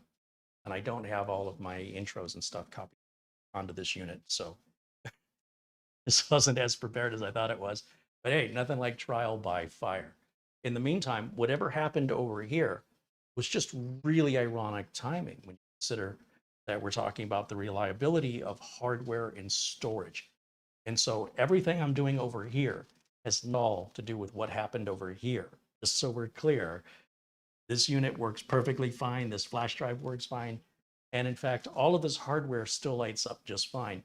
I think either we have a GPU issue, we might have a power supply issue, we could have a RAM module, something where when I turn the machine on, it will light up and it will start the normal processes of getting the fans turning, or in this case, getting the pump started. And in order for the pump screen to change, it's got to be able to load the pump software. But we never get to a post screen. So I thought if I just left it off for, so we could put another shot here. And what I can do is I can grab a spare HDMI cable and we can look at this together. Sometimes when things like this happen, it's the easiest problem. I've got a 15-foot HDMI cable here I'll steal. I think 15 feet ought to be enough. These are the HDMI cables I use, and you see I have backups. Sometimes the cable goes.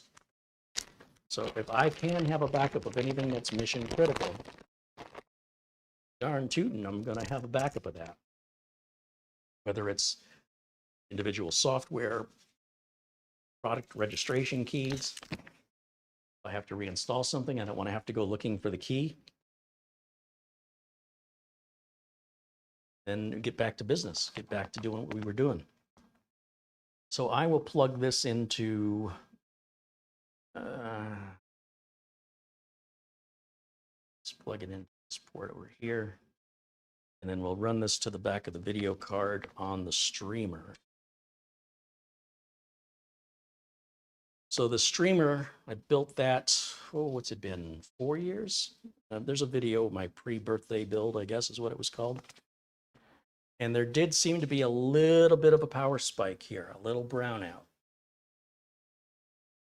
Okay, so the first thing I need to verify is that I'm on the right video input, because this graphics, this capture card rather, probably is going to identify the ports differently than this capture card.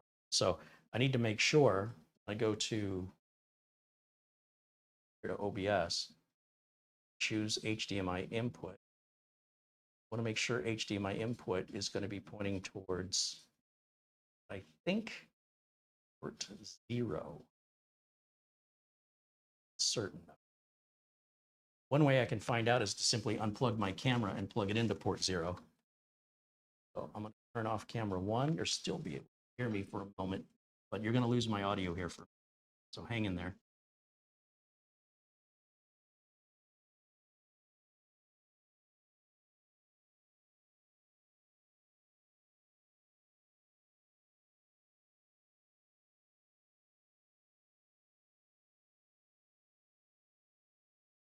Okay, so the top port is port 0.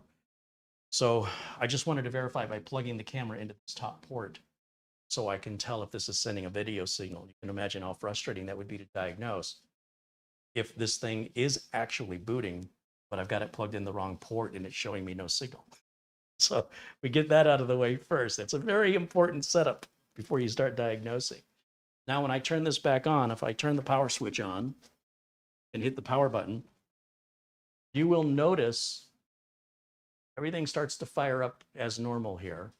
And if we go over to HDMI 1, I'm not going to turn off camera 1, but what I'm going to do is I'll put myself in a smaller window. And you'll see we never get past this. So whatever that was that happened while we were live has caused damage somewhere on the system. It's likely not the motherboard. It's likely not the CPU. It's likely not the storage. Whether it's a video card, one easy way to tell would be to use the onboard video. So we can take the video output from the video card and move it. Let me see, let me get a DVI adapter here. Should have.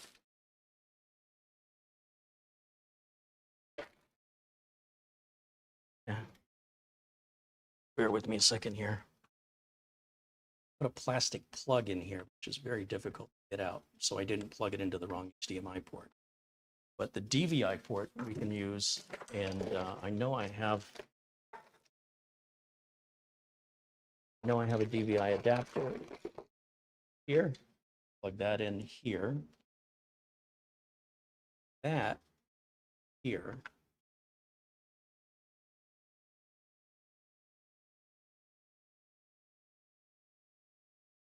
Shut this back down.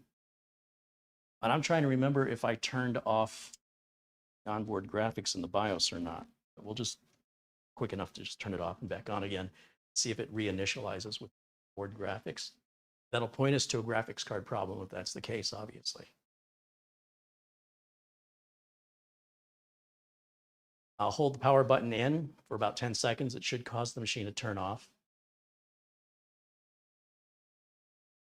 It does. So we know we're communicating with the motherboard. Something is causing it, keeping it from posting, doing a power on self-test. It wants to boot. You can see everything's firing up normally, but we're getting no initialization on the screen, and there's no way for me to go in the BIOS and check it. Obviously, it's not posting. So I don't know that perhaps that video's been disabled, which is entirely possible, but I thought it's an easy thing to check, so we'll check it. So since that's not getting us anywhere, we'll put this back over onto the graphics card. And there you go. Life is full of surprises, isn't it? Now, here's what I can tell you. Nothing anybody talked about in the stream that they were worried about, longevity of parts or heat, has anything to do with this problem.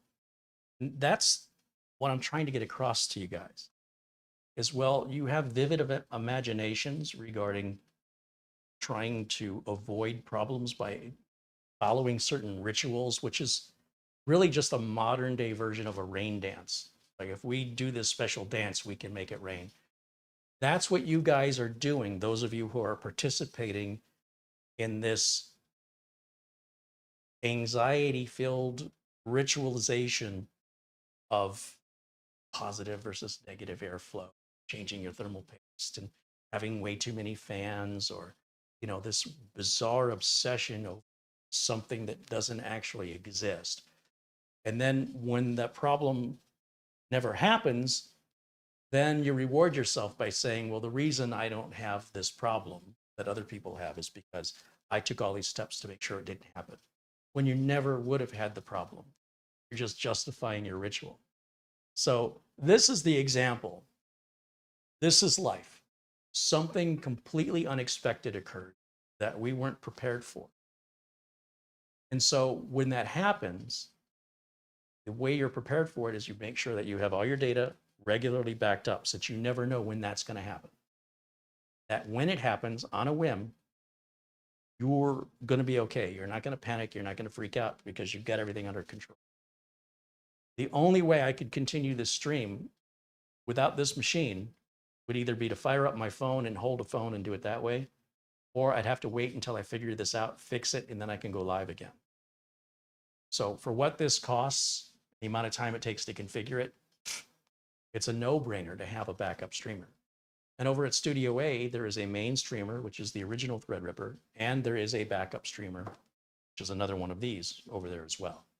So there is a main streamer and a backup streamer in each studio location for exactly this reason, and I have never needed them. But now I do.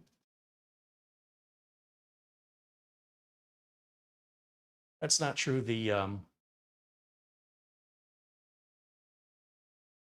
When Threadripper, when we originally built it, it was really a problem, very unreliable. Ended up using a backup streamer at that point, which at that time was just the original streamer. It wasn't really a backup streamer. It was the old streamer that I was trying to replace with Threadripper.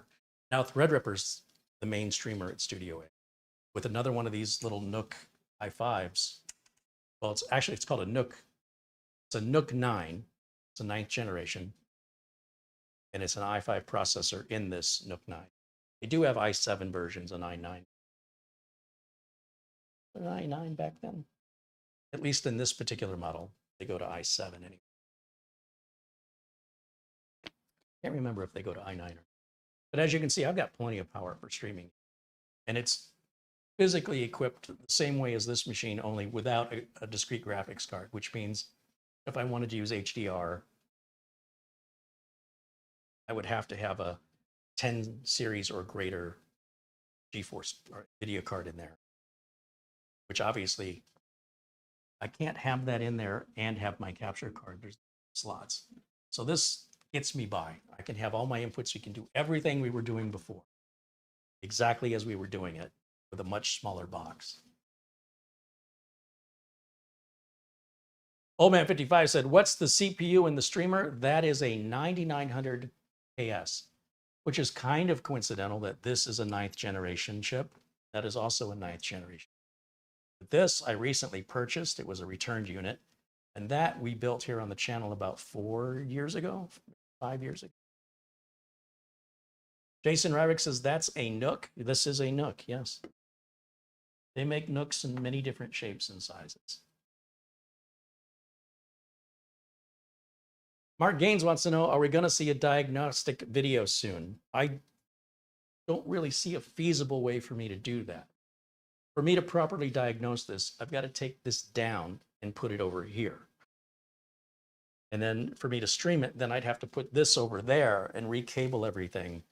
So for me to do all that, I could have already had the machine diagnosed and fixed. So I will likely, because it is the streamer, I'll take a look at it after the stream. And if Camera Girl was here, I could have her film it and then we could upload. But at this point, it's more important to me to just get it up and running because it plays a very critical role here. It's not my intention to keep using this one. So all this is a spare tire. It's not meant to stay on the car. It's meant to get us somewhere where we can service, put it back in its box. But I will have to revisit this anyway because it wasn't quite as prepared as I thought it was. And the next time it happens, I want to be able to just pull it out of the box and minus Windows updates. I want to be able to just immediately get back up and run. There were a number of issues where I wasn't logged into YouTube on this unit. OBS wasn't configured properly on this unit. Input ports on the graphics card were not configured properly. Copy OBS over, it's for a different card. And so those always have to be adjusted. But once they're adjusted, they stay. But then if it's been a few months, when I pull it out next time, there'll be another version of OBS. In theory, as long as this version works, it should be able to get me up and running, but it means any changes I make won't be carried over unless I restore it. And when I restore it, it means I have to reassign the ports again. But even that is very minor compared to the amount of things I had to get up and running, including putting RoboForm back on here. I don't know those passwords. RoboForm has them. And that's why it took me so long to get back up and running. If this was set up the way I intended to be set up, I'd have been up in however long it took me to go back there, plug it in, get it and plug it in. We'd have been. That's the way it was supposed to be. It just wasn't quite there yet. But at least I've got it and it's working. That's the main thing. And I can give you an update. What's going on?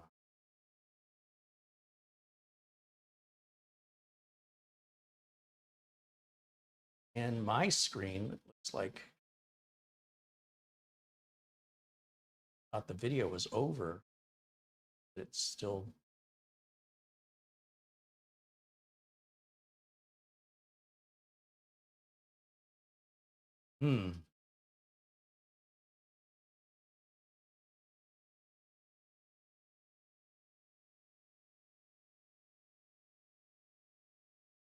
Yeah, whatever that power spike was that occurred seems to have affected the tablet. The tablet's not plugged into anything. It's completely wireless. So explain that to me. So I'm going to restart the tablet because it's saying that I don't have a video playing right now. When I know I'm broadcasting, I can see in OBS that I'm broadcasting.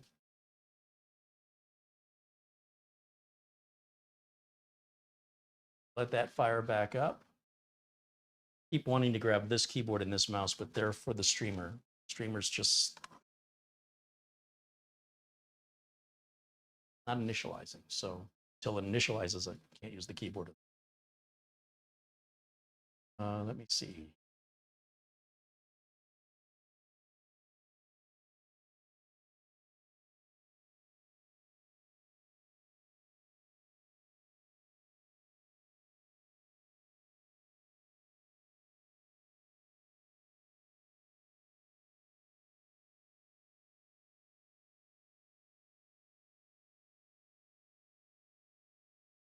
One's going to get me there first.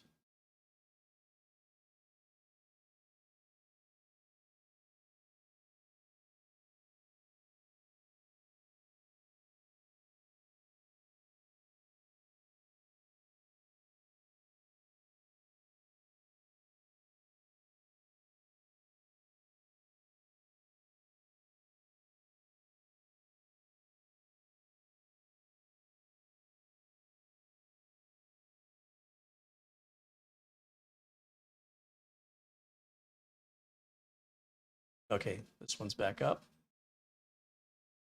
Alan Linda says, Carey, you're late. Where's your late fee? Right?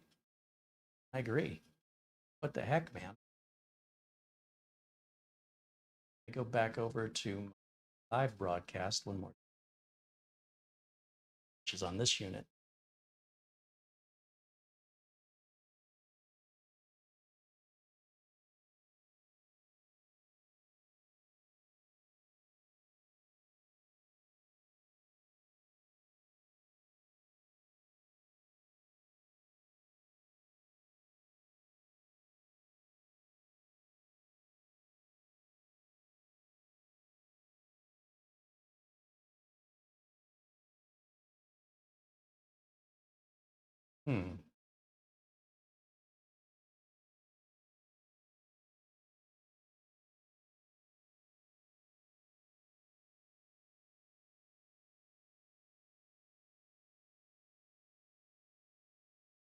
So I don't normally use Microsoft Edge in YouTube Studio. It's kind of wonky. Try it a different way here.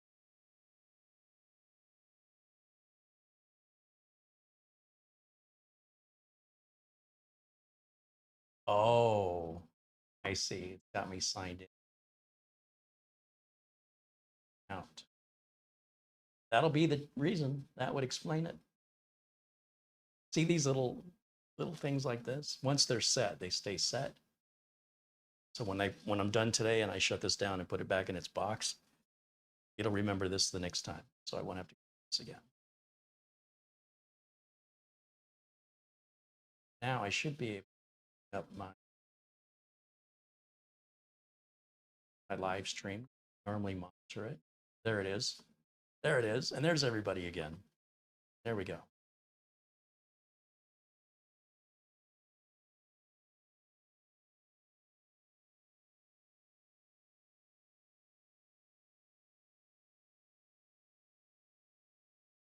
Okay. All right, so that's mostly put back. So just imagine this little box is doing everything this big box does. Blows my mind. Does anybody have any questions for me? Because I am kind of anxious to dig into that and see what's going on. I'm not quite sure. As I mentioned, it could be a video card. The problem is for me to work on it, I've got to completely remove it. So I've got to completely uncable it. I've got to clear the counter and got to start diagnosing. See, back over HDMI input, down camera. Yeah, So we're getting this no signal coming out of here. And you'll know if this boots because my cube will load on the screen of the NZT. So even if the video output was selected wrong on the capture card and this was actually booting, we would know because the light pattern on the RAM wouldn't be the rainbow. It would be the straight one color that flickers and it changes, but it's only one color at a time. The logo would appear on the ZXT cooler. And so I can kind of diagnose it blind without seeing a monitor play. But when we turn it on, it is absolutely functioning the way you would expect it to. It reacts to a power button. It shuts down with a power button. So there is communication. It's not a physical power button like back in the AT days. These ATX power supplies are sending a signal to the motherboard, which is sending a signal to the power supply. That's turning the power on. So it seems like our motherboard is good. I'm leaning more towards a graphics card problem.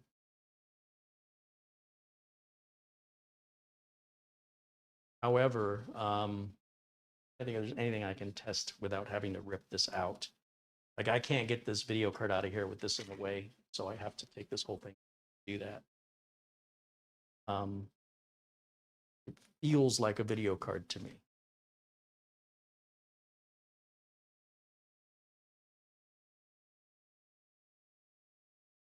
Come around back here, we'll shut this off. Yeah, even for me to just get in here, see, I'm very restricted being in here. Could be something wrong with the power supply. So even though the power supply turns on and it appears to work, it doesn't necessarily mean we're getting the full voltage.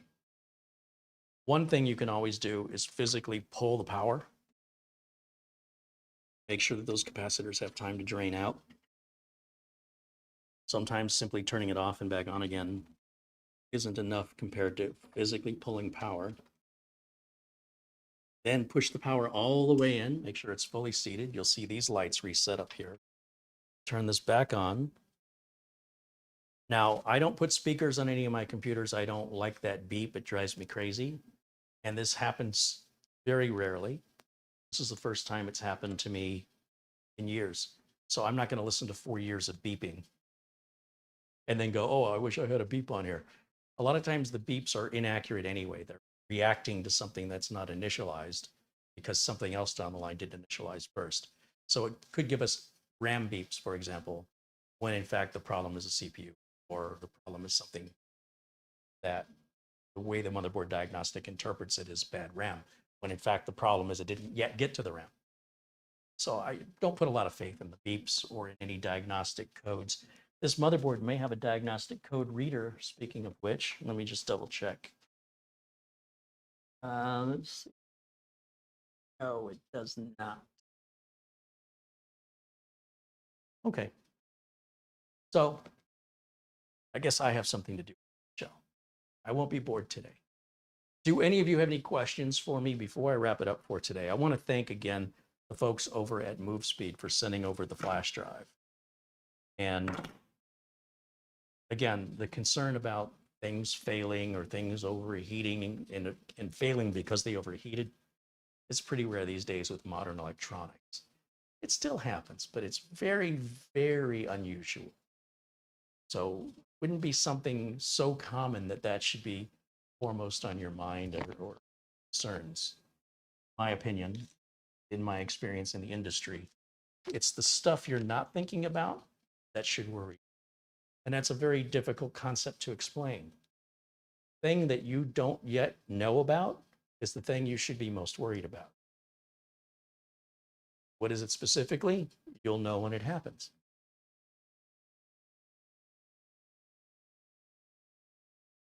Starshine says, my squirrel might have sprung a leak. Yeah, you think Nutty did it? On Friday's show, coming up on Friday, we have Mitch Morrison will join us. Mitch is going to be going out of the country again for a month or two. So he'll join us before he leaves, and we're going to do a best bang for the buck build. It'll be very similar to the recent builds I did. It's with the live mixer board 13.5. And that build will be available for sale if somebody wants to buy it. I'm not looking to give it away, and I'm not looking to lose money on it. I would very much like to break even, because then I'm still going to lose whatever I invest on labor. And then if I have to pay to ship it, I'm going to lose that. So that in and of itself will be a discount. So if I can at least get back what I paid for the parts, if you're interested, reach out to me and out details, discuss negotiations. But it's going to be a great machine. We've already built machines just like it with the NZXT H5 low edition case. Such a pleasure to work in that. The live mixer board, fantastic board. The 13500 i5, it's a great value. It's a very fast CPU, and we can use the stock cooler. And I've got a Crucial T700 Gen 5 2 terabyte NVMe drive that I want to test, because they claim it will read 12,500 megabytes per second. Now you think about what the Samsung 970 EVO does, multiply that times 4.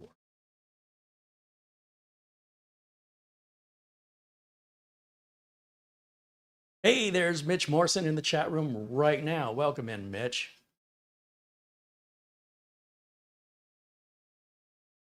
Doman 2000 says beeps can give a clue.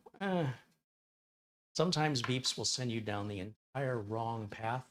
And it's burned me so many times, I've just learned not to trust them anymore. I mean, if you want to, go right ahead. I'm not going to tell you not to. But if I'm being paid by a customer by the hour, and I'm wasting my time believing beeps, all it's doing is adding up to the customer's bill.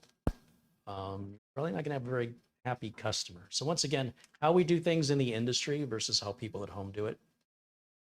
It's a different amount of pressure that's on you, different amount of expectation. You are being evaluated whether you like it or not.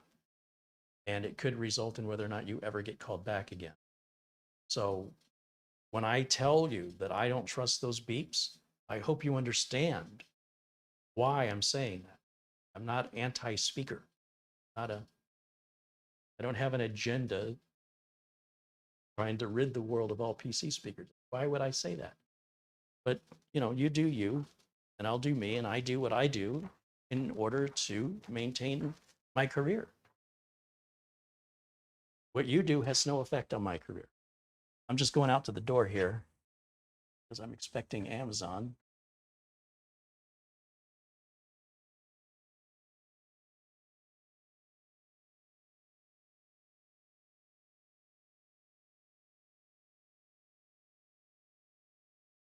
Okay, yep. Amazon.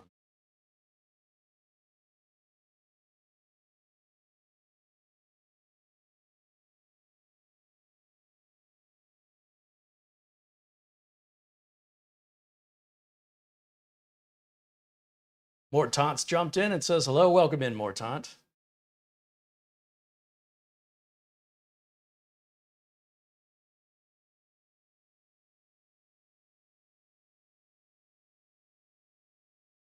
If you have any questions about anything I've already said, you should be able to rewind this live. Are you guys not able to rewind this video? Is it not?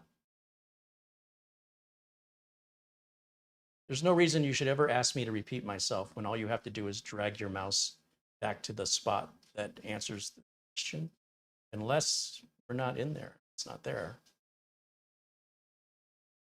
Let me see.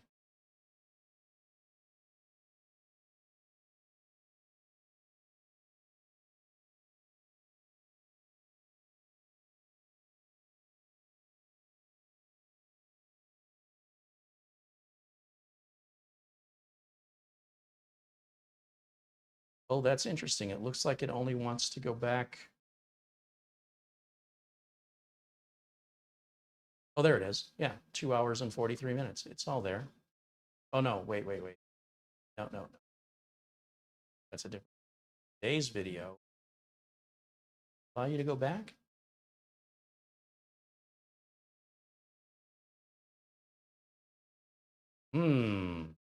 Well, in theory, wherever the first half of the video is, I should at least have it saved over here regardless. Sure, we don't have a drive problem. Now, OBS would not have closed that drive out properly, but the bulk of it's probably still okay. Anyway, where was I?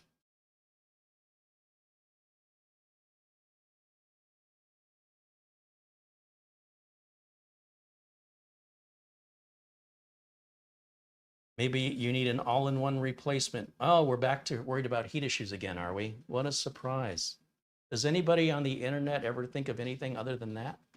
That is so unusual and it's so rare to attribute this failure to anything heat related to then trying to fix a heat related problem after I just got done talking about how rare that ever happens. Now with liquid coolers, you can expect 4 to 5 years out of the liquid coolers.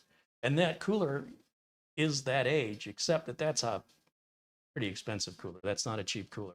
I expect that cooler to probably last 8 years, but there's no indication that there's a heat related problem. Usually if you have a heat related problem, when you shut the computer off, you let it sit for a minute and you turn it back on, it's cooled off and it boots. But if it boots, no matter if it's hot, if it doesn't boot, if its behavior is the same, there's no reason why you should consider heat. Heat is very, very rarely ever the cause of a problem. Unless you're overclocking or overvolting, you're very unlikely to ever experience a heat-related problem with it. And again, if you have a liquid cooler, it will eventually, usually between 4 to 6, 3 to 5 years, I'd say right around 4 years they fail.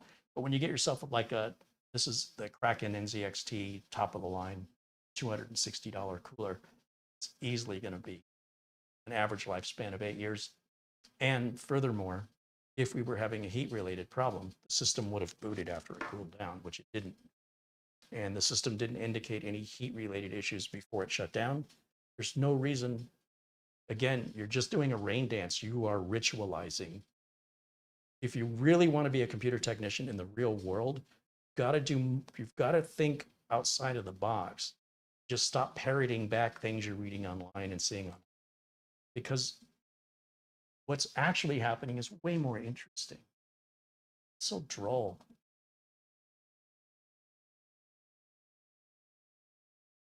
Not only is that extraordinarily boring and unoriginal, there's no evidence to suggest that would even be a problem. Now, if it turns out it's a heat-related problem, I'll eat my words. But I'm telling you, I've been in this career over 30 years.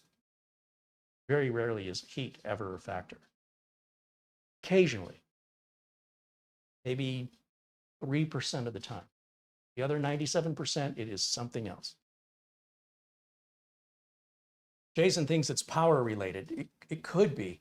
So the trick when you talk about power related problems is when you've got a power supply that's sort of working, it's easy to have a false sense of confidence that since everything else seems to be firing up okay, that there's not going to be a power supply problem. But the truth is, until we swap that power supply out, we don't really know for sure. There's no meter we can put on it. There's no load tester we can put on it that costs less or is faster. Simply grabbing another power supply, plugging it into the motherboard. You don't have to install it. Just plug it in and see if it turns on. If the behavior remains the same, then we remove the power supply from the equation. Since I know it's likely, it's in the post process, so it's not going to be storage. It's not going to be our case. It's not going to be our keyboard or our mouse, but it could be something USB that's plugged in. So we would disconnect everything we don't absolutely have to have in order to minimize how much stuff we're diagnosing. And anything that we verify hasn't solved the problem, we remove from the equation. So by switching the power supply out, once again, we don't have to install a new power supply. Just grab a spare power supply, plug it in, turn it on. If the computer exhibits the same behavior, it's not a power supply problem. So now we've got a motherboard, CPU, RAM, and storage, and a video card. So you think, okay, well, what's the next likely issue? And in my experience, when machines don't boot, typically like this, GPU, RAM, supply. Those are my three.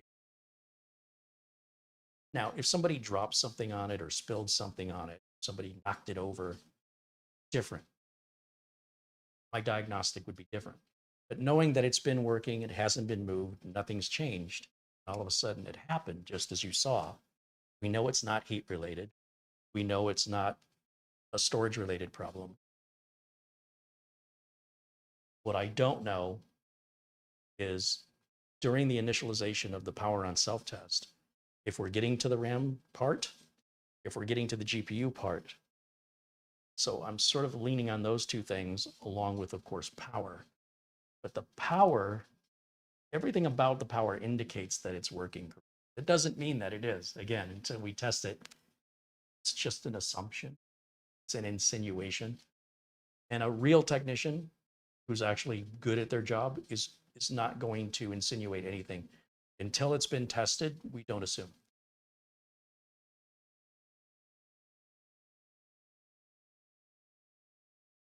A BIOS reset. Well, it could be if there's a power spike, like what happened, that something corrupted in the BIOS. However, in order for me to reset the BIOS, there's either a jumper or I have to remove the battery to get at it. We wouldn't update the BIOS. There wouldn't be a BIOS just souring. If the BIOS was, there is no BIOS update that will fix a problem like that. You can't even get to the BIOS to update it, first of all. But secondly, BIOS updates usually come out for security concerns, or they add features, or they add RAM compatibility. There would be never a situation where, well, I'll say if your BIOS corrupts, like Gigabyte used to advertise they had dual BIOS. And in my entire career, I've only seen that activate one time. I had a customer call me once whose machine was basically doing this. And I picked his machine up, I brought it over, put it on the bench. When I turned it on, it did the same thing, shut it off. I moved a couple things, I plugged it back in, turned it back on. Then it said BIOS corrupted. Do you want to restore? Or I think it said restoring from backup BIOS. I was just happy I got text on the screen. So then it did this thing automatically and then it restarted and the computer's been fine ever since. I brought it back to the customer. I don't know what I did to trigger that to happen. It just happened. And I've never seen it ever in all of my decades and never seen it happen before. So yes, it's possible, but it's extraordinarily unlikely. And when you're first diagnosing a problem, first thing that I do is go with what I think it is based on my experience. What is it most likely? Because the goal is to get to the problem fastest. The goal is to save your customer as much money as possible and to help as many customers today as I can help. If I have to spend 8 hours with one customer, that means nobody else got helped. That also means they might get impatient and take their business, the people that are waiting, they might take their business somewhere else. So not only did I lose money, but I may have lost a customer with future potential earn. So, well, I'm sure it's fun for you guys to poke around and play and guess. The reality is in the business, we have a process that we go through. And it's my goal here to share that with you. And what's interesting is sometimes the viewers will have an idea I never thought of before. Like when we were trying to figure out that whole Y3K problem, it was a viewer who noticed the date in the BIOS before I did. And I'm interested in those suggestions. I'm not interested in sort of the obvious. I mean, you've got to know that you're making a suggestion to somebody who's doing this for 30 years by pointing out the simplest thing, like, is it plugged in? It's kind of offensive. But regardless, I don't think anybody means any harm by it. But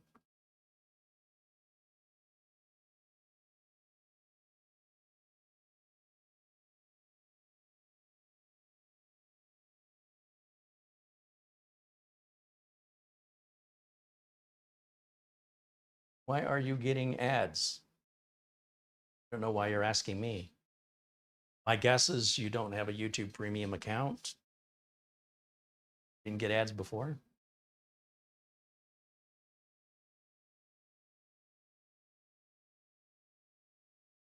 I'm not quite sure. Mark Gaines says he got 2 ads. You guys aren't, the ads are what pay for the videos, so I don't know. Always been ads.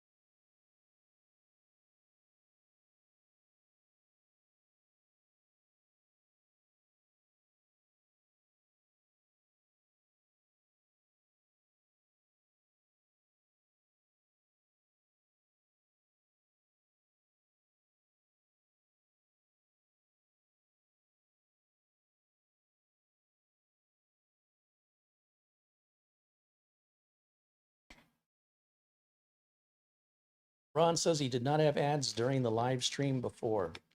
Maybe YouTube changed something? I don't know why you're asking me. Do you see me pushing a button? Making ads appear? Let's tell you. I know if you have a YouTube premium account, you don't deal with ads.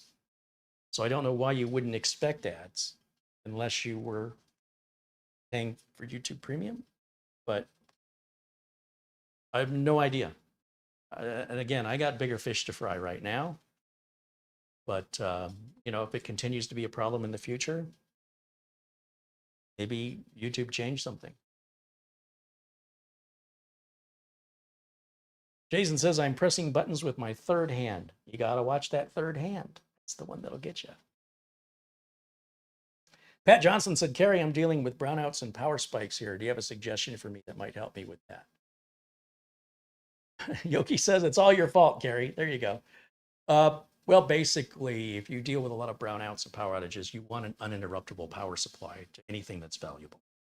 So a UPS that will buy you maybe 10 minutes of time where you safely shut things down. Other than that, having a home generator, if it's something that happens often enough, and getting whole home surge protection. You go to the Home Depot or Lowe's hardware store or Ace Hardware, and they sell a circuit breaker that goes into your circuit box, into your breaker box, that provides surge protection for the entire house. And you'll likely have to call an electrician to install it. So really the question is, how much money do you want to spend to solve this problem? So a surge protector like that will set you back about $100. A battery backup will set you back about 100, 200, depending on the size of it. And the battery backup is only good for about 4 years, and then the batteries replaced. And they cost 75% of the cost of the entire UPS. So depending on your budget, will determine what advice I would offer to address that. David said he loves his 1500 watt APC backup.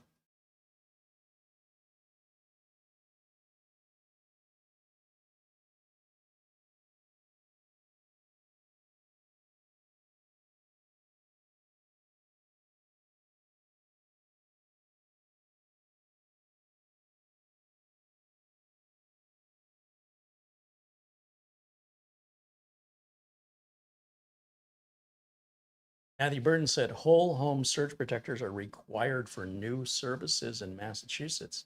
Hey, I think that's great. Most people don't even know they exist. Jim KJ3N said he keeps his NAS on a 1500 watt APC battery backup. Yeah, what's great with the Synology units is you can plug a USB cable from a battery backup into the Synology, and Synology will automatically recognize it. And so when power gets lost, battery backup tells the Synology via the USB cable, I need you to shut down. We're running on batteries right now, so make sure you shut everything down safely. You don't have to risk any data loss if the power just, you don't want to be running on batteries, because then what happens when your batteries run? Well, then you're right back to just like not having batteries. You lose whatever was on the screen, or whatever files were open potentially get lost or corrupted. So the idea is that it's going to buy you just a few minutes of battery life of electricity so you can safely shut things down until the storm passes or until power is restored.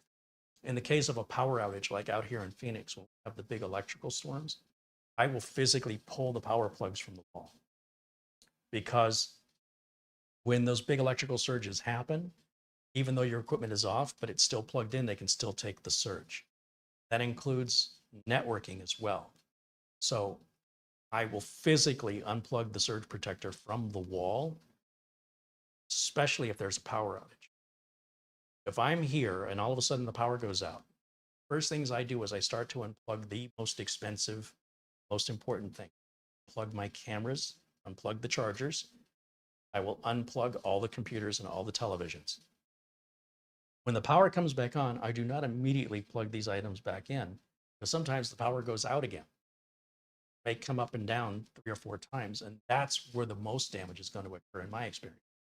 So I will wait until it feels like, okay, power's been on for a while, it feels stable, then I'll start plugging things in.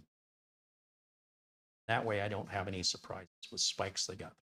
Surge protectors may not save you. It's entirely possible that a surge gets by your surge protector, so you know.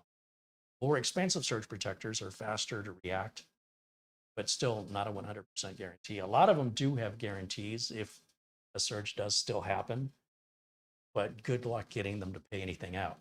But they do have guarantees. Oystein says he orders a flash drive. He ordered a flash drive from Amazon using your link and one Samsung. Enjoy the pennies and a gift card. Oh, thank you, Oystein.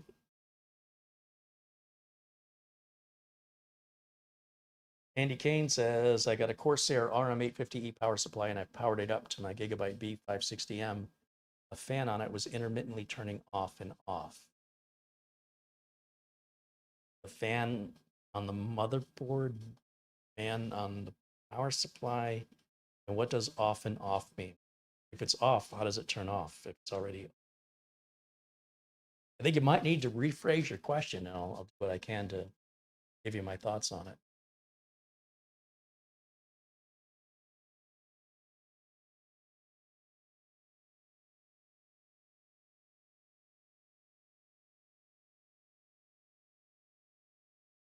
MKJ3N said he has the same USB connection on a home-built NAS.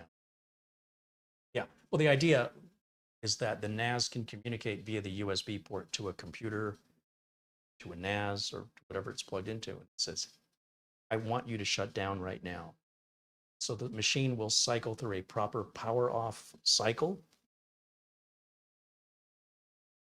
And ideally, you have enough batteries, a charge on the battery to last long enough to go ahead and shut everything safely.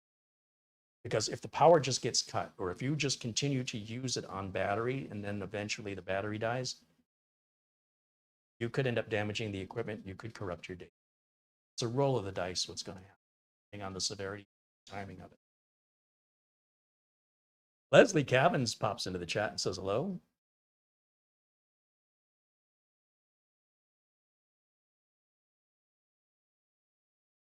R. Barry said Corsair power supplies have an as-needed fan.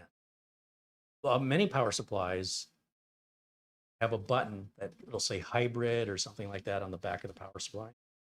It could be a flip switch or it could be a push button. And what that's for is if the power supply doesn't need the fan, if it's not running hot, then it won't run the fan. Just like a CPU fan, right? Or a video card fan. Might notice if you look on a video card, the fans don't turn when you boot up to your desktop. But then when you start playing a game and the video card starts getting hot, then the fans come on. Well, a modern power supply typically has a switch on the back that you can enable that feature on or off. And sometimes it's called hybrid mode, it might be called eco mode. But if you have that button on the back of your power supply, press it, see if your fan runs full time. If your fan is starting and stopping, it may be because that's what it's supposed to do. Unless you turn off that eco mode, in which case it should run full speed all the time. Pick your preference.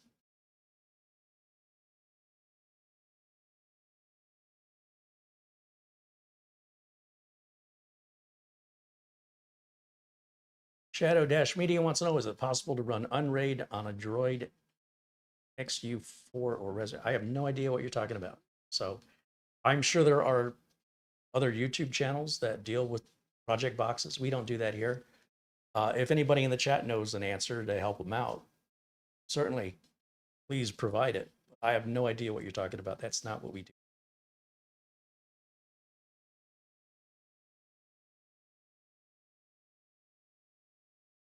Lou Greenia says, in my opinion, whole house surge protection should be minimum building code everywhere. The cost is so minimal. Yeah, but what do I care if somebody wants to not surge protect their air conditioner or refrigerator? Why should that be required to force people to have to protect their investments? I don't care. I personally make sure that every house that I'm in has whole house surge protection because I have a lot of money and equipment. And as you mentioned, whole home surge protection is very inexpensive, and it's, again, not a guarantee, but it's definitely peace of mind. It's not like it's a massive investment.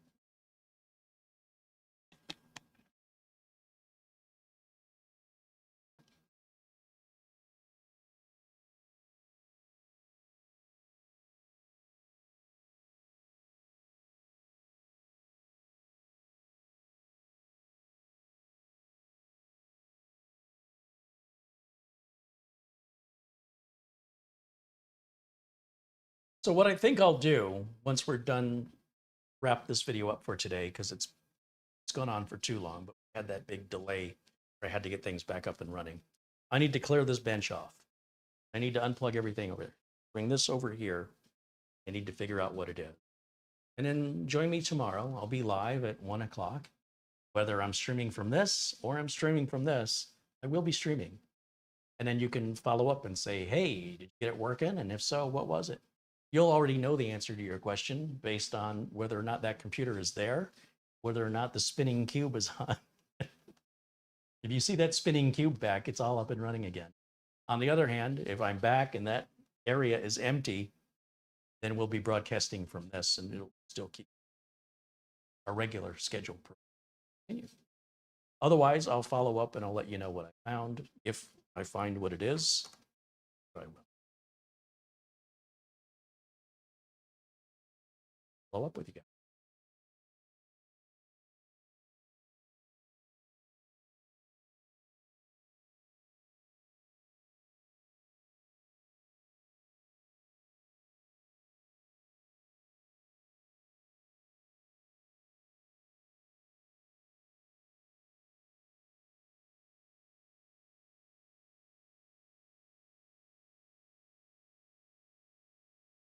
I can shut the video down and leave the chat room open if you guys chatting.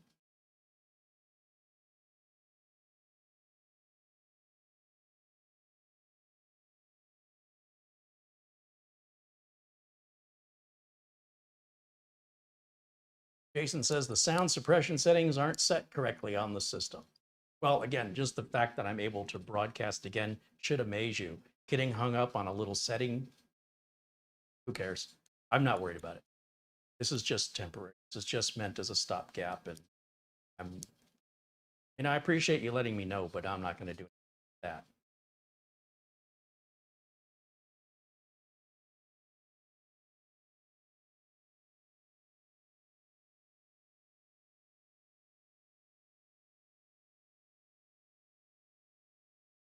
Okay, well, I'll tell you what, we'll go ahead and wrap up the video. Sherry McFarland says, good night, Carey. Hope all goes easy fixing your streamer.